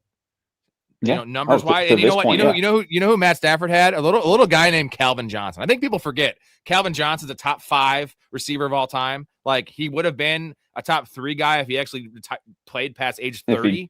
Didn't retire it. Yeah. CeeDee Lamb's pretty cool. He's pretty good. He's not Calvin Johnson. So, but now everyone's saying Matt Stafford's a GOAT. And yes, Matt Stafford's dominating. He also has Puka. He had Cooper Kupp. He has Sean McVay. I mean, so there's a chance that Dak, either the Cowboys figure it out, which I am pretty bullish on with what your moves you've been making. Hopefully Jerry, I was going to say hopefully Jerry passes away. I don't want to say that. Maybe he steps down, but he'll never do that. Maybe Dak goes to another team and gets in a good situation. Something like that. I'm saying, like, this would not surprise me if Dak has a Matt Stafford level end of his career. He's had some major injuries. So does Stafford. So I don't know. Top 10 quarterback in my mind. I'm glad you're right there with you. All right. Cabot says the Dolphins might also average 13 points a game. I think that's kind of baked in. All that being said, I love Malik Willis this year because motherfuckers have 1,000 yards rushing. Doesn't help A-Chain though. Actually hurts A-Chain. Max, am I crazy that I would rather have Kyron or Javonte over A-Chain? That's crazy. In a half PPR, it's not crazy. Full PPR, dude, A-Chain's still catching 60 balls this year, right? Like, there's no way he catches less than 60 balls. They have no receivers. I almost want to just full board ride with the anarchy because I'm a lot closer than most are with that take. I've always been a big Kyron truther. The guy just gets it done. He doesn't come off the field. Does he get the same? He's bad at football. Well, yeah, but he doesn't come off the field. And No. Yeah. Last year he played like 56% of the snaps. What are you talking about? All right. But every year before that, he was like mid 80s plus. Again, I don't care about what happened in 2024, dude. I care about what happens now. We want to be able to quantify things, and we can quantify the fact that Kyron doesn't come off the field, and that offense is good, gets into the red zone a lot. Now, Kyron didn't come off the field before Blake Corum came in.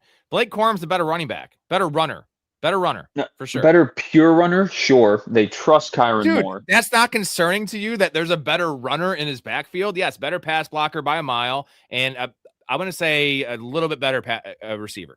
Blake Corum has some receiving chops. Like, I'm just saying that's concerning. I'm not taking a guy that might only get 55% of the snaps. I don't care the offensive environment difference. Like, A-Chain is their entire offense. He's the only guy they have. And the Dolphins very well may be the polar opposite of the Bills that we saw a year or two ago, where the Bills were up by 40 going into half and going like, we're just going to pull our starters. Fucking Josh Allen, he's got 34 points going into half. You would love to see him double that. It's like, nah, we're going to bench him. And Dolphins going into half down by 40. Are they really going to run their, $45 million running back out there? The only chance of their future that they have? No, let's get Ollie Gordon. For some reason, you've made me an A-Chain defender here, and I'm actually been the guy fading A-Chain, but you're really fading Devin A-Chain. It's crazy. And half black equals full black. And that's not my rule. That's a society's rule. That's why Drake could say the N-word a million times. And everyone's like, I love this song. I want to dance to this song. I want to slow grind to it. It's because he's Canadian. That's why he can say it. It means something different in their language. I don't think that is the case. To clarify, to clarify, I am still taking Achane over Kyron and Javonte, but it's closer for me than it is for some others. Good call. What's up, Jonathan? How you doing, man? Silence says, don't forget Laporta is a great talent. Ben Johnson compared Loveland to Laporta. Laporta's not. He is a good talent. I'm still on the camp that I think Michael Mayer is a better talent than Sam Laporta. And that being said, I want to draft Laporta at ADP. If you put Michael Mayer, sorry to plug in my computer. If you put Michael Mayer in Sam Laporta's same position to start their careers, I think their careers are exactly flipped. I mean, what does Michael Mayer's career look like if the Raiders never get Brock Bowers? He is the featured tight end in that offense. I agree. Shamrock says Pickens. What's going on, Shamrock? Pickens is the new Higgins. And here's the thing about Higgins. Whenever they draft, remember there was that stretch we were drafting T. Higgins and Devonta Smith as wide receiver twos in their own team at the 2-3 turn, which is kind of exactly where Pickens is going. They always busted. And then when you get them in the 4th round, now they hit their ADP because they're great players and, they don't need to have 130 targets to return ADP. You get 110 targets to a player like that in the 4th round, all you need is 1,000 yards and 6 touchdowns. Boom, you smash your ADP. But 2-3 turn, you got to have a very good year. That's earlier than we took JSN last year. Wrap your head around that. Yeah. All right. Ryan says Pickens and Adams are way overvalued this year. The only worry there is we obviously want Pickens over Adams in a vacuum, but Adams goes in like the 4th or 5th round. So it's hard to call Adams overvalued. I'm not drafting a lot of Devontae Adams. A little worried about his health. A little worried about them. We were talking about snap share stuff and like they have a chance to I know their division stuff. They have a chance just to blow by the competition this year. And why would they throw Adams out there 70% of the snaps? Now they're going to have him in the red zone for sure. And that's kind of all that matters for Devontae Adams. But to bank on, me and Storey had this argument yesterday, to bank on 14 touchdowns again, it's the NFL. And if we're going to do it with anyone, it's Matt Stafford to Devontae Adams. And with Puka taking the attention in the middle, I understand that. But 14 touchdowns don't grow on trees, dude. It could just be a couple little things don't bounce their way. They have 50% more rushing touchdowns, which they were doing prior to this last year. Right. And, Matt Stafford, I think we all forget that the last 2 years of Matt Stafford, he was finishing with 22 touchdown passes a year. Mm-hmm. And then he goes to 46 and everyone's like, oh, we've seen this with outlier touchdown seasons. Matt Stafford could very well have 28 or 29 touchdown passes this year. If that's the case, there's zero chance Adams hits his ADP. Zero chance. Yeah. And again, Sean McVay always seems to be just ahead of the curve offensively. And he was the first one that, kind of revitalized this 12 and 13 man personnel, loading up 3 tight ends out on the field, splitting Adams as your single man out wide, and then just throwing jump balls because everyone thinks you're going to run. And I can see the exact same thing going on where, they run out the same formation and it's like, yeah, we showed you last year that we're going to fake the run and throw jump balls to Adams. It's like, well, now we're giving the ball to Kyron. You've got 2 guys looking out wide and here comes Kyron down the middle. No, here comes Blake Corum down the middle. I got you, buddy. I got you. You're not agreeing? He's not agreeing. He doesn't agree with this at all. You cut out. Bad connectivity. Keep your eye on the sky for the aerial acrobatics of Captain Glenn Quagmire.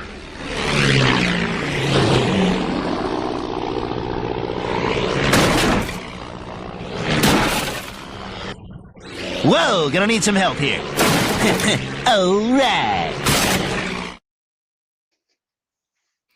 Why is Brees going so high? Simon asks. I don't get it. It's the pass catching running back thing. We want to target pass catching running backs in PPR. I get that. It's just, I think he's 7 picks too high. Not 7 running back spots picks too high, but him and Javonte is tough for me because I trust the offense so much better with the Cowboys. And Javonte is going to get you the 35 to 40 receptions. We're looking for the 60 to 70 that Brees has the potential to have, which would make up for all the touchdown stuff. But again, I'm saying I can't project and hope and expect 14 touchdowns from Devontae Adams. I can't expect and hope and project 70 receptions from Brees Hall. That's insane. Again, Garrett Wilson still plays there last time I checked. Guy gets 140 targets a year, easy, Yeah. Just pushing the top of that ceiling with Hall. You know what? I'm prepared for everything on this show. Wicked says, where are the strippers? What kind of show is this? It's probably one of the best shows on YouTube that isn't really well known. Here they are. I found them. Welcome to the Professional Fanatics live stream.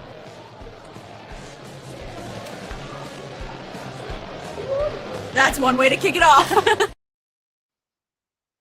Gotcha, bro. See, there they are. I mean, they're not really strippers, but they could be. They should be. I mean, look at their outfits. They're more like Twin Peaks girls or that restaurant. What is it? Twin Peaks? Twin Peaks. Hooters girls. Yeah, something like Take that. your pick. Max says, I would take Brees over A-Chain, to be honest, but I would still take Kyron or Javonte over both of them. No way I'm taking Brees over A-Chain because he has a better situation than A-Chain, but like he's a worse player. And the A-Chain thing, I understand all of it. Again, and Storey has kind of talked me into A-Chain a little bit more than I was originally. The bottom line is he's only been a top 5 running back every year he's played, points per game. And like, if his dip is 5 running back spots, it's only 1 spot after he's getting drafted. So I feel like you're drafting him at his floor. Again, the concern is late season stuff, getting shut down. That's also not a game I want to play. You know, it's like I can say it's likely to happen. I can fade him a little bit, but I want to have some shots if he falls to the proper spot. The thing is, I think a lot of people in PPR are going to look at his past history and be like, well, he's going to have 80 catches, or even though he's never had that, but 75 catches. I'm taking him at pick 13. Not doing that shit. And that's the thing is when you're sitting there in your draft room and like, that's why I love doing my own rankings and like importing them and just having those, because that way I never get caught up in the whole, you know, reading the ESPN projections and what he did last year and so on and so forth. Kevin says Jets players, Cardinals players, Dolphins players. The trend of the segment is poop teams all without direction. And the Giants might be in that conversation as well. Yeah, they're poop adjacent for sure. All right, so let's see here. Stafford will play until they start Ty Simpson. Well, Stafford will play as long as he wants because Ty Simpson's awful. you think Ty Simpson's bad, right? At least he's going to take him a couple years. At bare minimum. Good call. Fun fact, Stafford learned the no-look trick because the defenses always knew he would throw to Calvin. And you know what? Calvin would be triple covered, and he would always come down with the ball anyway. So, Yep. Rob, you're sounding like the Rams are like the Pats with Henderson. I'm not a Hendy guy. Are you a Hendy guy this year? Running back 20? I want to be. There's just there's too much ambiguity in that backfield where the talent in my mind should win out. But I'm hoping the fact that now that he's not a rookie, maybe Vrabel's over the fact that he slept with his wife or Rossini or whoever. Like, hopefully he's over with a lot of people. Well, Trevo pissed him off in some capacity, and I hope they're past that because the dude could be a poor man's Gibb. Like he's electric. It's just you got to give him the runway for it. Keywords could be poor man's Gibbs. I like that. A lot of people say he is Gibbs. Like not that he could be, and not poor man. It needs to be could be poor man's Gibbs, which is. Yeah, he's got a long way to go. McCall, in the last weeks of the season, we saw a 60-40 snap share split between your boy Kyron and my boy Corum in crucial moments. I think this is a trend and to keep both guys healthy for the playoffs, and that is probably right. I think 60-40 is fair this year. I'm not taking a guy, I don't care what offense he plays in, I'm not taking a guy in the 3rd round that's going to play 60% of the snaps. Kyron is the ultimate floor play. I understand that. And if something happens to Corum, Kyron Williams is the top 5 running back for sure. Let me look at this one. What's up, Team Money? How you doing? The GOAT LeBron signed with Philly. I have him as my 2nd best player of all time, but if he can win a championship and play 2 more years, now we have a discussion. But yeah, that's gonna be wild. The East is wild. McCall says 625 and 5.5 touchdowns is Henderson's over/under. Awful at ADP, half PPR OS. Is it really that low? I know that touchdowns make sense, but yeah, I've been off Hendy for a while, and that's wild. That's wild. Yeah, I mean. Just with the explosive nature that he has, I mean, the dude can rip off a 40 to 60 yard run at any given point. And I'm hammering that over. I'm hammering. Yeah. If it's 625, I'm hammering that over. Not the touchdowns. I won't because that's we don't know about that one, and he might have some touchdowns. Yeah. But 625, if the dude stays healthy, even if he plays 39% of the snaps, I think he can hit that. Which he might very well play 39% of the snaps. All right, let's get to the last part of the segment here. Tom's guys he's about. ADPs he was surprised by on the other way. Kyler Murray, quarterback 17, dude. This seems really low, really low. Yep. And I knew you were probably going to love this one, but it's just, again, I think it's just the whole going back to the what have you done for me lately and the recency bias. Like last year was, for all intents and purposes, a clusterfuck in Arizona. And then Kyler getting injured didn't help that. But every year that Kyler's played that he hasn't sustained any sort of injury, he's been a top 10 quarterback. And that's just fact. And an injury is going to be the only way that I think McCarthy really sniffs the field at any reasonable point this season. I mean, I definitely think that's Kyler's job. And if you want to go over his best years in Arizona, right? His best year in Arizona, just 30 yards shy of 4,000 passing, 26 passing touchdowns, 820 rushing, 11 rushing touchdowns. Now, Hopkins went 115, 1,406. Jefferson's done that 4 out of the 6 years he's played. So don't think that's going to be a hard one to hit. Christian Kirk was the number 2 receiver, 48 receptions, 620 and 6. Addison clears those numbers in his sleep, averaging 65, 885, and 8. A 37-year-old Larry Fitzgerald posted a middling stat line, and I would hope that Jennings can at least muster that as the wide receiver 3. The infrastructure is there for Kyler, even with a dip in running, to have the best passing numbers of his career, and that's with Kevin O'Connell. So you've got the quarterback whisperer as your head coach. The injury risk of him coming off the foot, and he's a smaller, more mobile guy, and the job security, like those are going to be concerns that aren't going away, and that's why his ADP is as low as it is. But there's no risk. Like no one's drafting Kyler to be their quarterback 1. And, you don't, if you want to go with a guy like Mayfield or Goff or Love, like as your safe, won't average 20 plus points a game, number 2 quarterback, then by all means, Kyler's not your guy. But if Kyler plays 12 games, averaging 20 plus points a week, it's going to be hard to keep him out of your starting lineup. And it's a no risk, high reward. Cut him if he's not doing all right. Yeah, and the price point's great. And, I put Jared Goff much closer to the top tier. I know he goes around the same spot. Jared Goff's a screaming value this year. But, Jared Goff's ceiling is a little capped at like quarterback 6, which is still amazing for a guy going quarterback 16. This is not a Jared Goff conversation. This is a Kyler Murray conversation. But the guys around him, like Baker, I think a lot of people are on Tyler Shuck more than they're on Kyler Murray. And we don't know Tyler Shuck's good. And you could argue we don't know Kyler Murray's good. Kyler Murray's been in the MVP discussion halfway through an NFL season.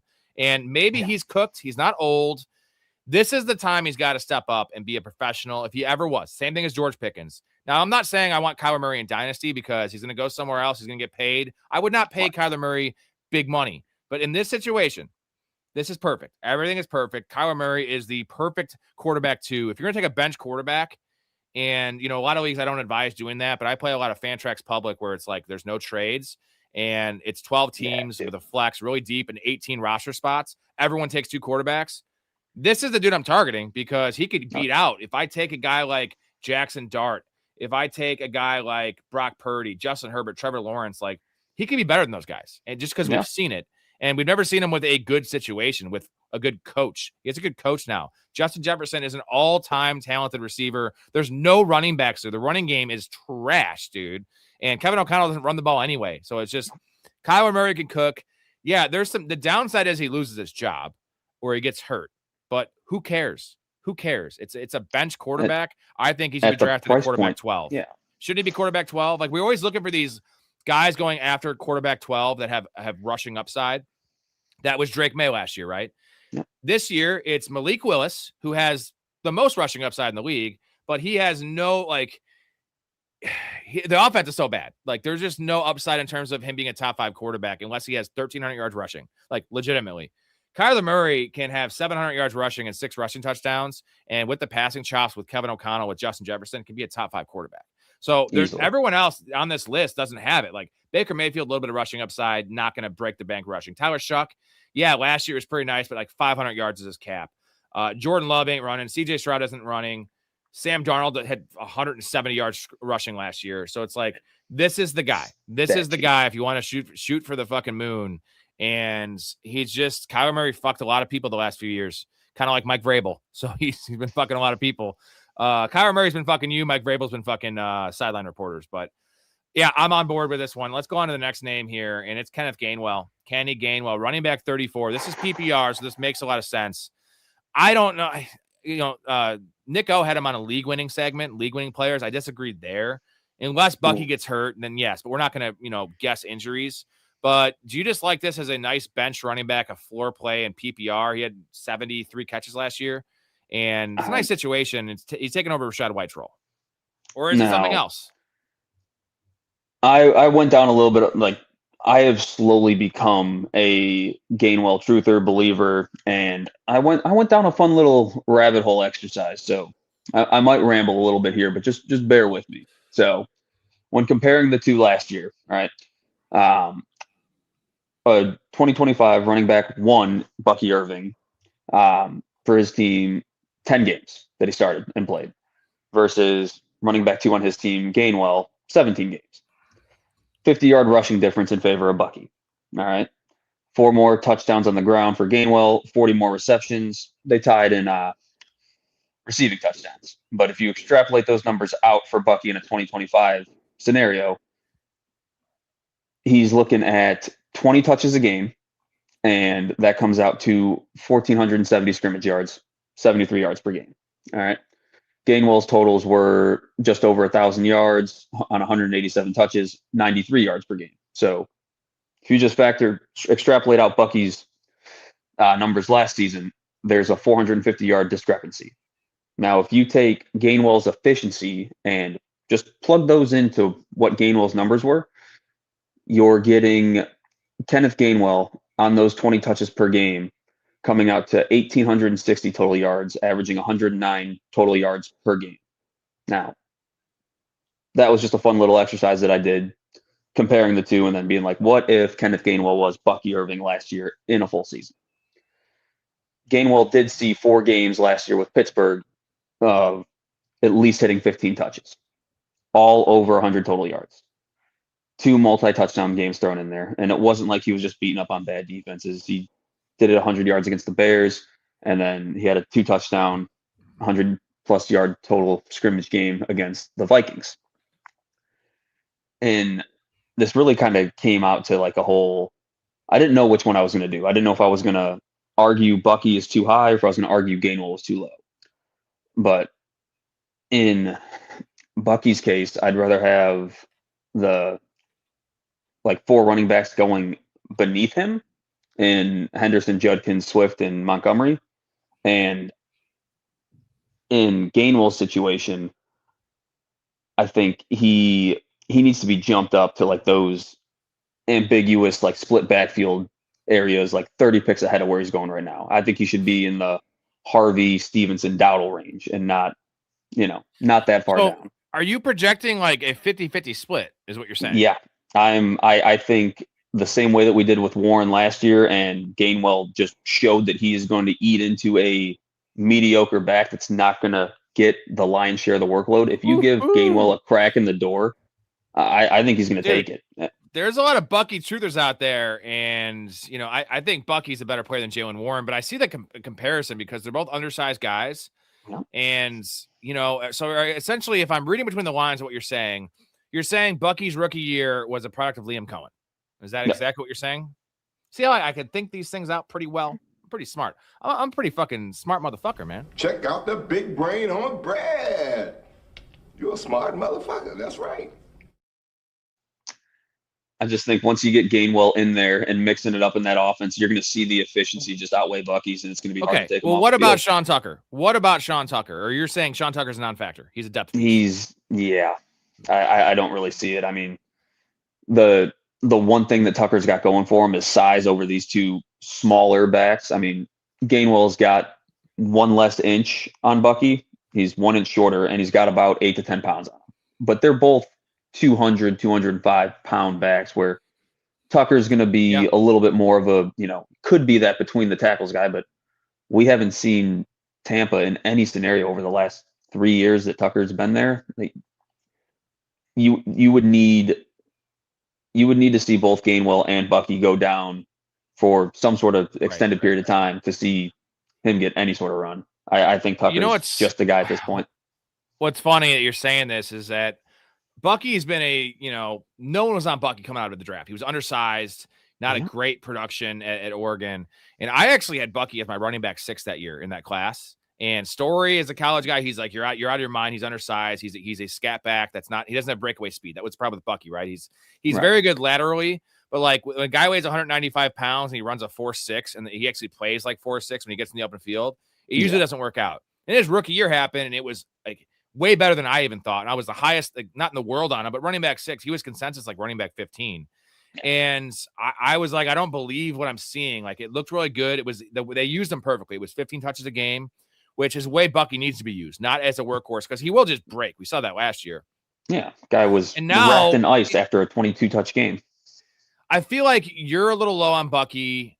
I feel like the last 2 years, people overreact to everything. It was like after his rookie year, everyone's like, Bucky Irving's a top 5 talent in the league. I was like, no, he's not a top 5 talent. And now everyone thinks Bucky sucks. So it's like, how can we go from two different? I get 3.4 yards per carry last year. I get all the stuff, the optics. It didn't look great. The usage was the biggest problem. But the fact that he's top 5 and now he's not even a starting running back, like, there's a middle ground. I still think Bucky's a better player than Kenneth Gainwell. I'm going to say this, but Kenneth Gainwell is more of a specialist. Kenneth Gainwell does something better than his best at pass catching and those kind of things is better than anything Bucky does.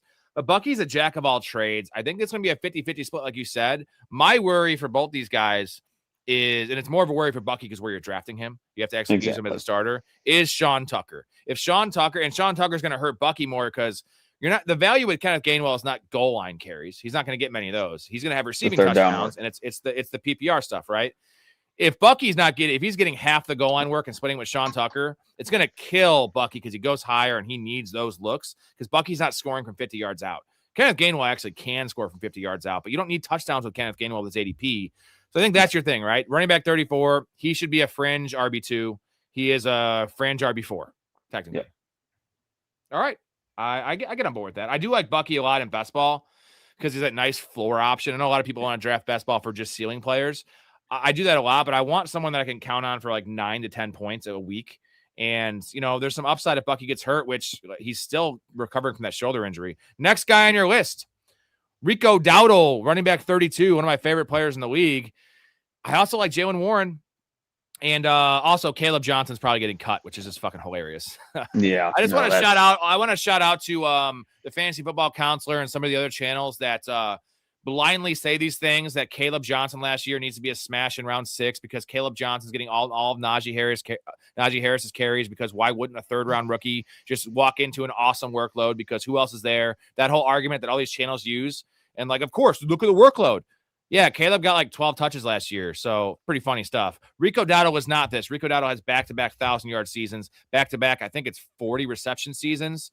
Yep. Really, you saw, the back end with the Cowboys in 2024 was elite when they finally realized they have an actual running back there, a 3-down back that's pretty good in pass pro, pretty good at catching the ball, and a lot more powerful than what his size would indicate. And last year, even with all the weird stuff with Chuba Hubbard, dominated. And running back 32, Jaylen Warren's going like running back 27, 28. So you want Rico Dowdle over Jaylen Warren in a vacuum, even in PPR. Even in PPR. They being the Steelers, just I don't think we're ever going to see, and as much as we wanted to, I don't think Pittsburgh is at any point going to give Jaylen Warren the keys to the car. They have done everything to this point to essentially avoid that. When he came in, he was pretty much the default de facto like 3rd down back with Najee there. You got your between the tackles guy. It's like, well, where's Warren going to fit in? Well, we're going to make him catch passes. And then you bring in Gainwell, Najee leaves, and it's like, well, all right, kind of seems like Warren is going to be our between the tackles guy. Gainwell more that, pass catching specialist. And going into it, it was like, all right, that makes sense. And then we saw Gainwell just eat into Warren heavily. to the point where he was taking them off the field on rushing downs and so on and so forth. Now, this time last year, we weren't thinking of Gainwell as much of a heavy threat to what Jaylen Warren was. Rico Dowdle's twice the player that Gainwell is, and he's much more of a complete back than Gainwell is. He's more of a complete back than Warren is. And instead of, Gainwell spelling him in that third down role and then taking over, like, Pittsburgh's bringing in this guy that's fresh off of 2 back-to-back 1,300 total yard seasons. I mean, Rico's had to prove it the last 2 years, and he's been rewarded with that. He had to prove it to McCarthy in Dallas and was rewarded with a running back 26 finish. Yeah, that sounds right.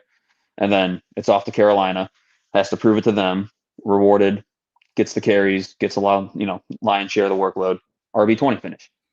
Now he's back in a spot where he's already proven it to that coaching staff. McCarthy's there. McCarthy knows him. McCarthy's the one that brought him in. So I don't think there's going to be as much of a lag as there was the last 2 years for Dowdle to get going. And at the bare minimum, I think you're getting a low-end RB2 in the 7th round. I mean, I could very much see Rico and Warren just roles right now reversing. And Warren kind of being relegated to that third down passing down specialist type. That's what I think it is. I think that the weird thing about Rico is he could play both roles. He could actually be the Kenneth Gainwell role, and he could be what Jaylen Warren was last year, at least the early down stuff. I see Jaylen Warren just being relegated to Kenneth Gainwell's role last year, but he's not as good of a player, at least not in that facet. Right? He's a fine pass catcher, but Kenneth Gainwell's elite. And Rico's a much better player at the early down stuff, but Rico's also a good pass catcher. Man, it's just weird because I see a 50-50 split, but I think Dowdle's a better player than Warren. And it's a murky situation. It's also tied to a slow-paced team that's probably going to be pretty bad, although I think bringing Michael Pittman's nice. I don't know. I don't want to buy in the Steelers. I do like the price point. Running back 32, like there's a chance that he just takes this job. And, I think Warren's better than Chuba Hubbard is. But he's not exactly like an all-pro player. So right. I see it's more of a floor play, but RB32, he's a bench running back. I see the upside. If anything ever happens to Warren, he's a top 14 running back, would you say? Yeah. Oh, easily. And that's the thing is like I see that early 50-50 split because kind of like what I hit on with Carolina and Dallas. Like it took them a while to get traction with the staff and get that lion's share of the workload. I think he's going to get that early 50-50 split sooner rather than later.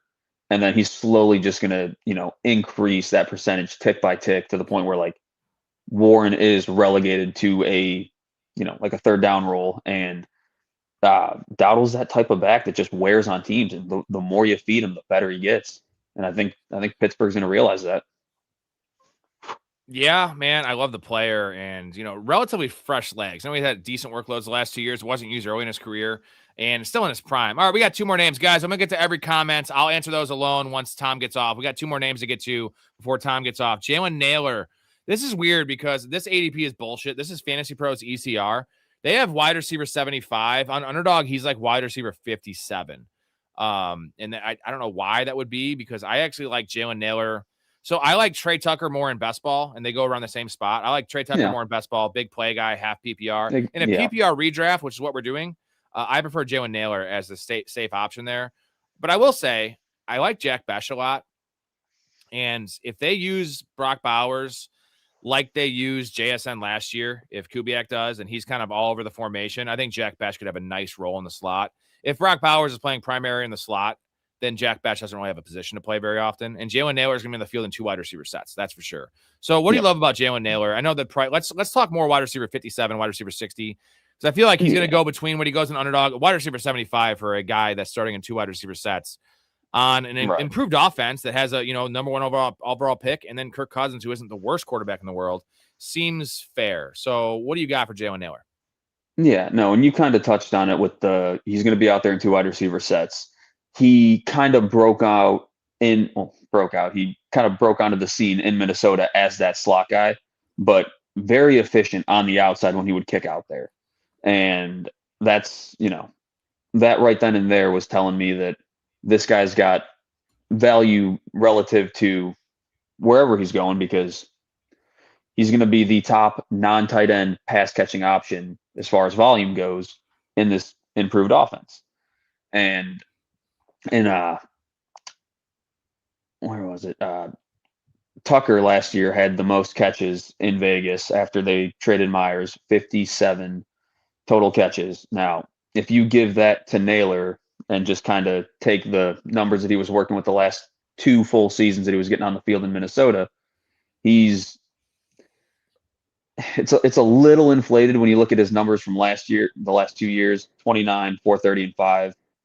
And when you plug that in with the 57 catches, he's coming out to 845 and 10 touchdowns. Now, I don't think he's going out there, 900 yards. That's going to be a stretch. The 10 touchdowns, it's not going to happen. But I mean, I could very much see a world where you're getting Jalen Naylor out there in that 50 to 60 catch range. And, you're looking at 750 yards and 6 touchdowns. The guy's been pretty friendly with the end zone. And, it was easy to get overlooked in that Minnesota offense with Addison being hyper efficient and Jettis being who he is. The other thing that you kind of touched on was Mendoza, number 1 overall pick. He loved to operate in that short to intermediate area of the field, which is, you're not going to be sending Naylor deep. That's going to be Trey's role. So I think it kind of lines up well with the quarterback, the offense, the average depth of target that he's going to be working with. Again, whether you want to call it wide receiver 55, 60, 75, I think after a few weeks, people are going to see that in somewhat deeper leagues, 3 receiver leagues, 2 flexes, like Naylor's going to be flexible. Yeah. He's a wide receiver going to get production. 4/5, right? Is that pretty fair? Yeah. And it's safe. He's a guy that, he's going to, in PPR, we want volume. And it's not going to be giant volume. But here's the upside is that this is the cheapest wide receiver room in the history of the world. And Jalen Naylor is the only one that got paid. They did pay him 3 years, $32 million, something like that. But they're going to play a lot. They're going to play a lot of 12 personnel. They love Michael Mayer there. They should play a lot of 12 personnel, protect their quarterback, whether it's Kirk Cousins, who can't move, or Mendoza, who's a rookie. And we'll want to run the ball with Ashton Genty. But we see the production and the efficiency of receivers go way up when you start playing 12 personnel, right? As much as we like Michael Mayer, the competition, the target competition is way, way lower from an inline blocking tight end than it would be a third receiver on the field. Right. So, if Naylor's playing all these snaps, which he's going to be playing, and 50% of those snaps are in 12 personnel, you're looking at, if they were playing 3 receivers a lot, he would be let's say 22% target share player. If half of those snaps are in 12 personnel, that's going to bump to 25%. And that doesn't seem like a big dip or a big jump. That's a giant jump. 25% target share. I don't care. They're going to want to run the ball this year in Vegas. They're probably not going to be able to as much as they want because this defense, okay, Max Crosby's there. It's still a bottom 5 defense. It's a young defense. It's an inexperienced defense, and they have a hard schedule because their division. This is a nice floor play, and I'm on board. I've always liked Jalen Naylor as a Bears fan. I watched a lot of him in Minnesota. He's not a true 1. He might not even be a true 2, but there is no Trey Tucker's fine. I have heard the comparisons of poor man's Zay Flowers. Get out of here with that. And then Jack Bash, I think, is still a raw prospect that is a situational slot receiver. And I just don't think he's going to be on the field a lot. So I like this take. Last guy here, you have 2 Steelers. So you're really high on the Steelers this year. Michael Pittman, wide receiver 37. Apparently, it was the general consensus is going to be a slow, mundane type of offense. But until, in my mind, until the value catches up, these guys they're going to be values at their current price. And when the Pittman move happened, I thought this was just kind of like a match made in heaven. The nature of the quick passing nature of Rodgers at this point in his career, averaging 6.7 average yards per attempt, and Pittman's low 7.8, 7.9 ADOT, that's going to mesh well. And then McCarthy came out and said that, we're going to move Pittman around the formation. So it's he's not just going to be a sole possession guy. Sounds like he's going to be a little bit more of a versatile outlet for Rodgers, and the quick passing game that's going to just help him accumulate that. Again, I'm at this point in the draft and at this point with value, like I'm looking for nice floor plays. And I feel like Pittman gives you that, but he also gives you a little bit of upside that like there's not a whole lot of traction on. So since 21, Pittman managed to maintain double-digit points per game in PPR settings. And so, it started at like 15.5 points per game. It's dwindled a little bit, but he's still cracking those double-digit points. And the nice thing that I found when I was digging into Pittman a little bit more was he's still maintaining an above 50% catch rate inside of the 10. So he's still that big body presence. He's going to get touchdowns. Like now, dude, he was mauling guys last year. He was that one touchdown he had, the one-handed one, like fending off the defender. Mauling dudes for sure. That's the thing is, you're giving Rodgers a very friendly target that's going to operate in the shorter part of the field where Metcalf was never that fluid, change of direction type guy. He's that straight line speed. I'm bigger, I'm faster, I'm going to beat you down the field. Well, Rodgers doesn't wait that long anymore for routes to develop. When he does, it's snap, 3 to 5 step drop, and now it's this ball's going to loop in the air, go run underneath it.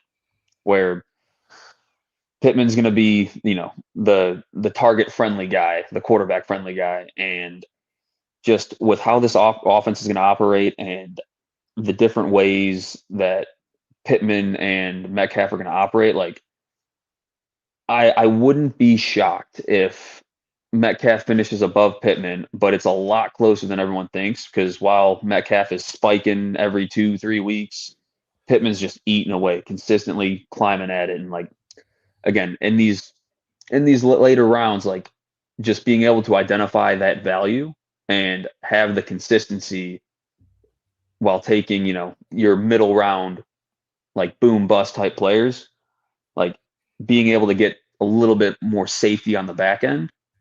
That's how I've got my Yahoo championships. Fuck you. You know what? You know how I've gotten my higher winning percentage is by drafting DK Metcalf all the time. Even though that hasn't worked out, but he's been on those teams, baby. Maybe that's why I don't have as many championships in terms of percentages you do, but a lot of second and third places, baby. McCall, this is interesting. I love this exercise. As you guys know, I'm pretty big in Vegas versus ADP. I do a lot of those shows, and we never want to take Vegas at gospel. There's a lot of factors that go in there. They're just trying to get action on both sides, but I trust Vegas more than I trust ADP. And Odunze and Pittman are only 70 yards apart and 1 touchdown difference, and the ADP is 43 picks apart. That should be about a 25 pick gap because the touchdown is big because the touchdown numbers are usually pretty low in terms of receivers. It's probably 5.5 to 6.5, 4.5 to 5.5. I'm going to ask you this. So DK Metcalf goes wide receiver on underdog right now. DK Metcalf, wide receiver 37, Michael Pittman, wide receiver 40. So there's about a 15 pick difference, 4 wide receiver spots with 15 picks in terms of ADP. Do you want Pittman over DK in a vacuum, or is it the price point?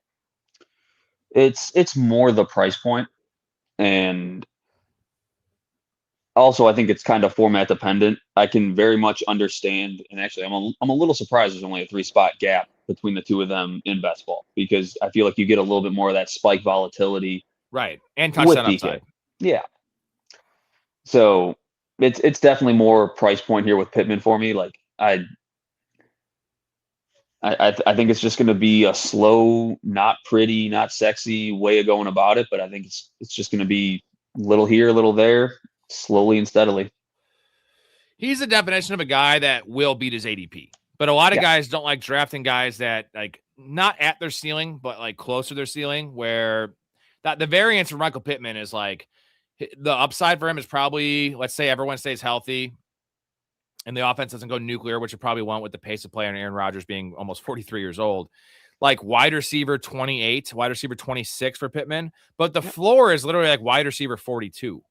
So like, he's much closer to his floor than he is his ceiling. And like, there's more room to grow, I guess. And, I guess the downside is like, yeah, if something happened to DK Metcalf, but at this point, like unless DK gets suspended, like he doesn't miss games. DK's missed 4 games in his career from injury, and he's been playing for quite a while. I want to take the shot on DK Metcalf, and I feel like Pittman is Aaron Rodgers type of player. He's a trusted guy, a big-bodied guy over the middle that can be really good in those timing routes. Once Aaron Rodgers develops a rapport with somebody, which Pittman is a veteran player that's usually a very savvy type player, great against zone, and you do some back shoulder stuff with him too. Like, that's a nice thing. But the difference is DK Metcalf already played a year with Aaron Rodgers. So, like, I'm going to give DK the edge, and this is going to open up everything for DK Metcalf. Last year, DK never had a shot. Like, he had Aaron Rodgers, who refused to hold on to the ball longer than 2 seconds because he was scared to get hit. And you had blanket coverage. You had a double team with a safety over the top. Because why wouldn't you? It was literally Jonnu Smith. Like, who was threatening you in this team last year? Kenneth Gainwell was the answer, but he's a running back. So, like, out of the receiver position, it was Roman Wilson. It was Calvin fucking Austin. It was gross, dude. This was a CFL wide receiver group. And Michael Pittman just is so huge for this offense. And I think Freiermuth is a nice value this year as well, especially in best ball. But they can both beat this ADP. I'm still going with DK, but I see your point. In PPR, Michael Pittman's probably the better play. I don't think I would touch Pittman in half PPR, even on my bench. I don't see the point. But in a deep PPR league, like if he's my wide receiver 5 and I have to start 5, or I can start 5 weekly, like I'm totally cool with Michael Pittman's 8 to 10 points a week with, potential for a touchdown for 14. I do like that. I've always loved Michael Pittman too. He's not, what is he, 28, 29 years old? He's not an old dude yet. Yep. So yeah, I'm in on Michael Pittman. I'm also in on Tom TD, who is the GOAT. We love Tom TD. Glad to have you back, man. Happy to be back. Looking forward to the season. We have about 6 weeks until the season, 6 or 7 weeks. It's sneaking up on us, dude. Oh yeah. I've got about 6 to 7 hours etched out this Sunday because I need to go through and do all of my projections, all of my rankings, and that's a lengthy process that I'm going to see if I can plug my 2 equations and algorithm into AI and see if it can generate it a little bit faster for me. But it's right around the corner, and I need to get moving. All right, you're playing. How many leagues are you playing this year? I think I've got 8 squared away right now, and getting into DGen territory a little bit. I'm at 40. What do you think about 40 redrafts? That hurts my brain, but I'm not even a year into it hurts your brain. It warms my soul and gets my dick rock hard, baby. Can't wait. All at the same time. Can't wait.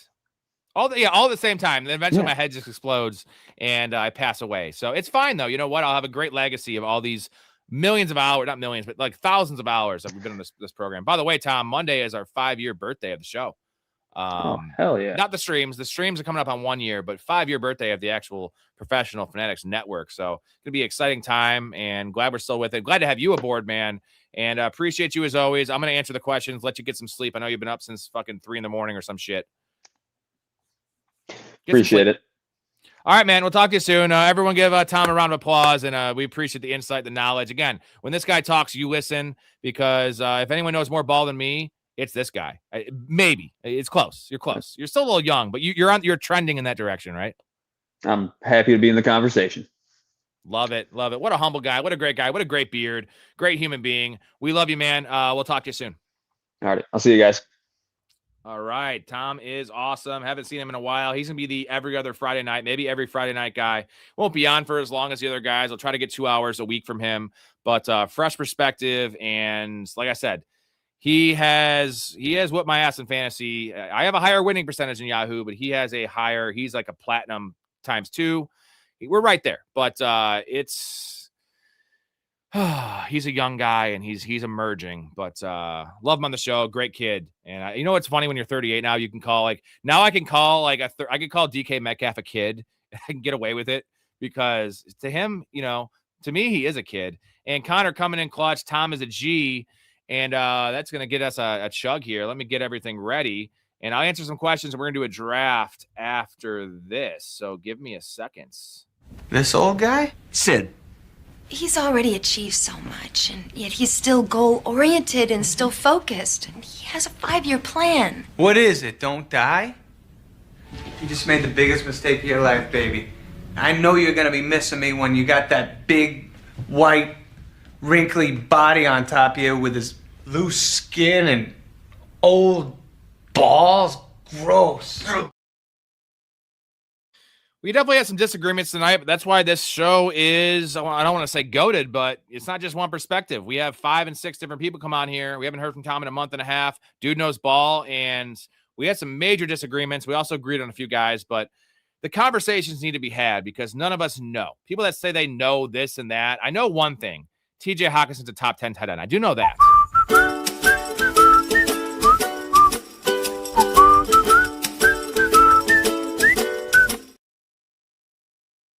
I love the look I'm giving him. That was, I forget what I was actually looking at. It was probably a dude, but I mean, it was looking at TJ Hawkinson there. Here we go. Chug for Connor's $20 holler, and we're going to do a draft after this. So let me pound this up.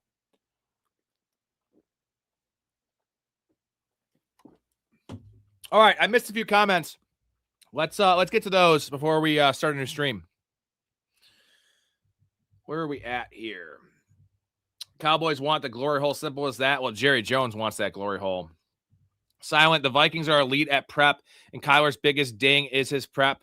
That's why it's a good marriage. And also, Kyler Murray has to put in the time this year. He has to get paid. Dude wants money, doesn't he? And the best way to get money is to play well this year. Have a nice marriage with Kevin O'Connell. Kevin O'Connell's always loved Kyler Murray as well.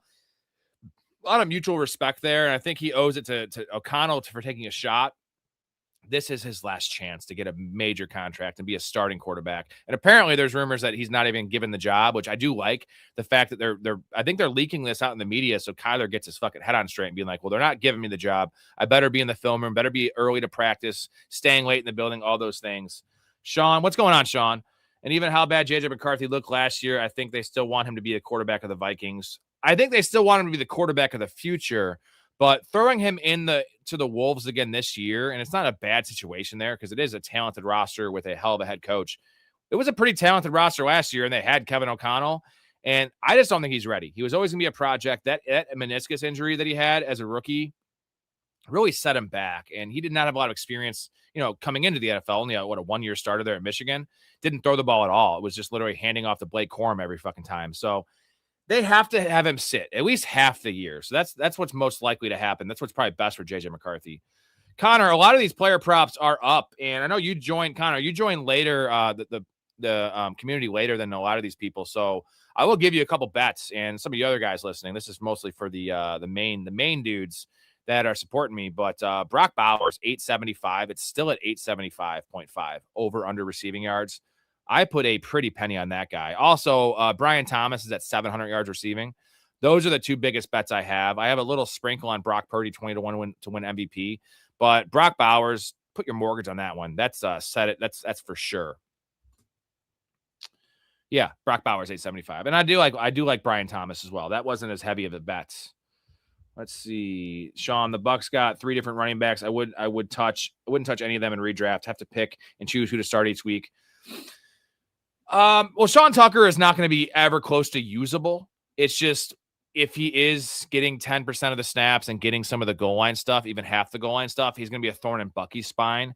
So I think Kenneth Gainwell's role is Kenneth Gainwell's role. Tom was a little heavier and he was in on Kenneth Gainwell more than me. I am in on Gainwell, but it's the Bucky Irving thing. It's the Bucky Irving thing. We don't know. Bucky Irving's an X factor, but the point is he's going late enough where I'm going to take shots for sure. If he's running back 24, like if he's going right next to Bashal Tutin, I understand the upside of Bashal Tutin, but I also understand that Bucky Irving is still the starting running back of this team. It might only be 50% of the snaps. I do like this Bucs offense. I want pieces of this offense. I'm not taking Bucky over Judkins or David Montgomery. When it comes down to Travion Henderson, those two, I have a big debate in PPR. I'd probably, if I had like 5 drafts in that same position and say pick 57 in PPR and I had to decide between the two, I might go like 2 shares of each player, something like that. What's up, Keith? We got Keith in here. How you doing, buddy? McAuliffe with a $5 super. Nothing to say, just that it's the place to be. The streams are the place to be. The Discord is definitely the place to be. Appreciate you. McCall's been a long time listener. Also one of Storey's favorite people because he loves saying McAuliffe. He loves saying that. But thank you, man. It is the place to be. What do you call it, Kramer? It was. Come on, Rudy. Come on. We call it the place to be. The place to be. Yes. Let's see. Let's get back to the comments. Got a few more. Connor fell asleep the last 2 nights. Yeah, you needed to sleep though, Connor. You've been partying and drinking and just hanging out with us way too long. Not complaining. I'm just saying I want you to be healthy and thrive for a long time, my dude. A long time. Someone says, "Yo, love the picture." Which one are you referring to? Also, don't mind my mattress. I have this up here because I have a window unit next to me. I don't have central air in my house because I'm poor, and I want to block off and kind of make a little funnel here, a tunnel for the air to go through. I have fans, so it's got a lot of cum stains on it for sure, but there's nothing wrong with that, right? Had some fun on that mattress. Did 4 drafts with you the other day, and 3 got refunded. Hoping we get it right. Man, we didn't get that many, so I only got 2 refunded. And if you were in there with me, that's weird. Are you sure that all 3 of them were with us? It's one of them for sure was the one the guy took. He took Marvin Mims in the 3rd round. He took Jonah Coleman in the 1st round. That one for sure. That's going to happen all the time. The sit and goes getting refunded. That they were all sit and goes too. So, the Hawk picture. Hell yeah, we love that too. But at least that you get your money back, right? That's weird. The thing is, I've never once had an underdog draft refunded. And if I did, I didn't notice in the past. And I've done 2,000 of these fuckers in the last couple of years. So really weird, man. We'll see if it happens again. I hope not, because you know what? I'm not the only streamer that does this. Like, I think we get the most people in the draft, especially the sit and goes of it, because we have, less people watching and we time it up pretty well. And we're drafting at really late hours. But, Flock's been doing this for years. Nice and Blunt does it. The Fantasy Football Garage, like a lot of shows. Smitty does it. I don't think Smitty and some of the other guys care about having the other people in the draft with them like I do. I really want you guys to draft with me, as many as possible. But they're all been doing it for years, and I don't think it's been an issue, because if it was, they wouldn't be doing it anymore. They'd be doing it on their own and like not timing it up with people. So I guess we'll see. Let's see. Just book my to Chirac, talk about an arm and a leg. Well, you can't stay in the city, dude. You can't stay. Yeah, what are you doing stay in the city? Connor, you're probably staying on the north side. Get your money back and come stay at my place, bro. Connor, you're welcome to stay at my place. My spare room, so my upstairs is like a mini apartment that it's just so hot that you're not going to want to stay up there. But I have my bedroom in the basement. I'll sleep on the couch with my wife, bro. You can have my fucking spare room. Come on, I'll save you the $1,000. Refund it, dude. I live right next to the train station, so you just hop on the train and boom, it's an hour and 25-minute ride to the city. It costs $8 round trip. So stay here, dude. Come on, man. I'm that kind of guy. I got you. Bring the 3 buddies. Let's go. Bring the 3 buddies. Get my wife drunk and, some good things will happen, dude. For sure. But you can also, is it $1,000? It's $1,000 total though, right? You're all splitting that. Hopefully it's not $1,000 for you. It would be $500 a night. Hopefully not. But yeah, you're staying close. So you're paying for convenience. I understand that. It'd be a really good time. There's a lot of, dude, the bars there are awesome. It's expensive as shit, but like, dude, are you a single, Connor? Are you a single man? Jesus, $2,000. Well, okay, let's figure out if this is going to work for him. Well, you know how he's breaking down with Storey about snap share and we do the exercise. Let's do the exercise for Connor. Connor, are you single? Let's ask before we get to the next stream here. I'm going to ask you this question. Are you single, Connor? We're waiting on Connor. Let's see here if he's single. He's single. You're what, 30, right? Okay, you're 30. What would you rate yourself? Now, don't give me your rating down in Southern Illinois, because that's a different rating than Chicago. Let's go with a generic suburban rating, not an LA rating. Are you a 7? Are you a 6? And try to be fair about this. I would say I'm like a 6, but my personality puts me up to an 8. And I'm a good talker. I'm funny. So what would you rate yourself? All things you can go personality included. Try to be fair with this. Are you a 7? If you're a 7, then you're gonna have a lot of fun, because there is a lot of hotties down there. The nightlife's awesome. Bars are open super late. Connor's got a few girls' numbers from up there. And you're only 25. Holy shit! All right, you're a young man. You're gonna fucking love it there, man. Okay, it's worth the money as long as you're gonna pay it off other ways. So hell yeah! All right, I'm gonna make a new stream. I gotta go to the bathroom. I have not pissed yet, and I've drank like 5 different drinks. So I'm gonna do that and get a couple more beverages. Set up the stream. I will see you guys on here before 12:30, probably 12:25. Connor, don't fall asleep this time. So we will see you in a couple minutes on the next stream. Probably do a couple fast puppies. Let's see. Booty call. And you can maybe meet another booty call too. I'm not trying to tell you to be gross, but it's not gross in my mind. You're a young man. Have fun, dude. Have fun. Enjoy yourself. For us married men over here that are trapped at home. So I have air, Silence. It's just not central air. It's window units, so it feels nice. It gets like 75 degrees in here, which feels okay, but it's 95 degrees. Just not central air. And I wouldn't put you upstairs without it, but that's a good way to lose weight. It's like a sauna up there. All right, that's it. Thank you to Tom TD coming on. Great segment. Appreciate his insight. All the chats, all the people in the community. Appreciate you, Connor, for the $20 holler. We love you, man. We'll see you guys in a couple minutes in the next stream. Love your life. Stay positive and respect each other. I'm out. You just seem like a good dude. I thought I'd see if you wanted to grab a beer, that's all. I'm glad you called. We get home safe, Pistol. You got it, Jobin. I'm sorry, what? Nothing. Oh, what'd you say? I don't know. You nicknamed me Pistol, and I just called you Jobin. It means nothing. I'm drunk. I'm gonna call a cab.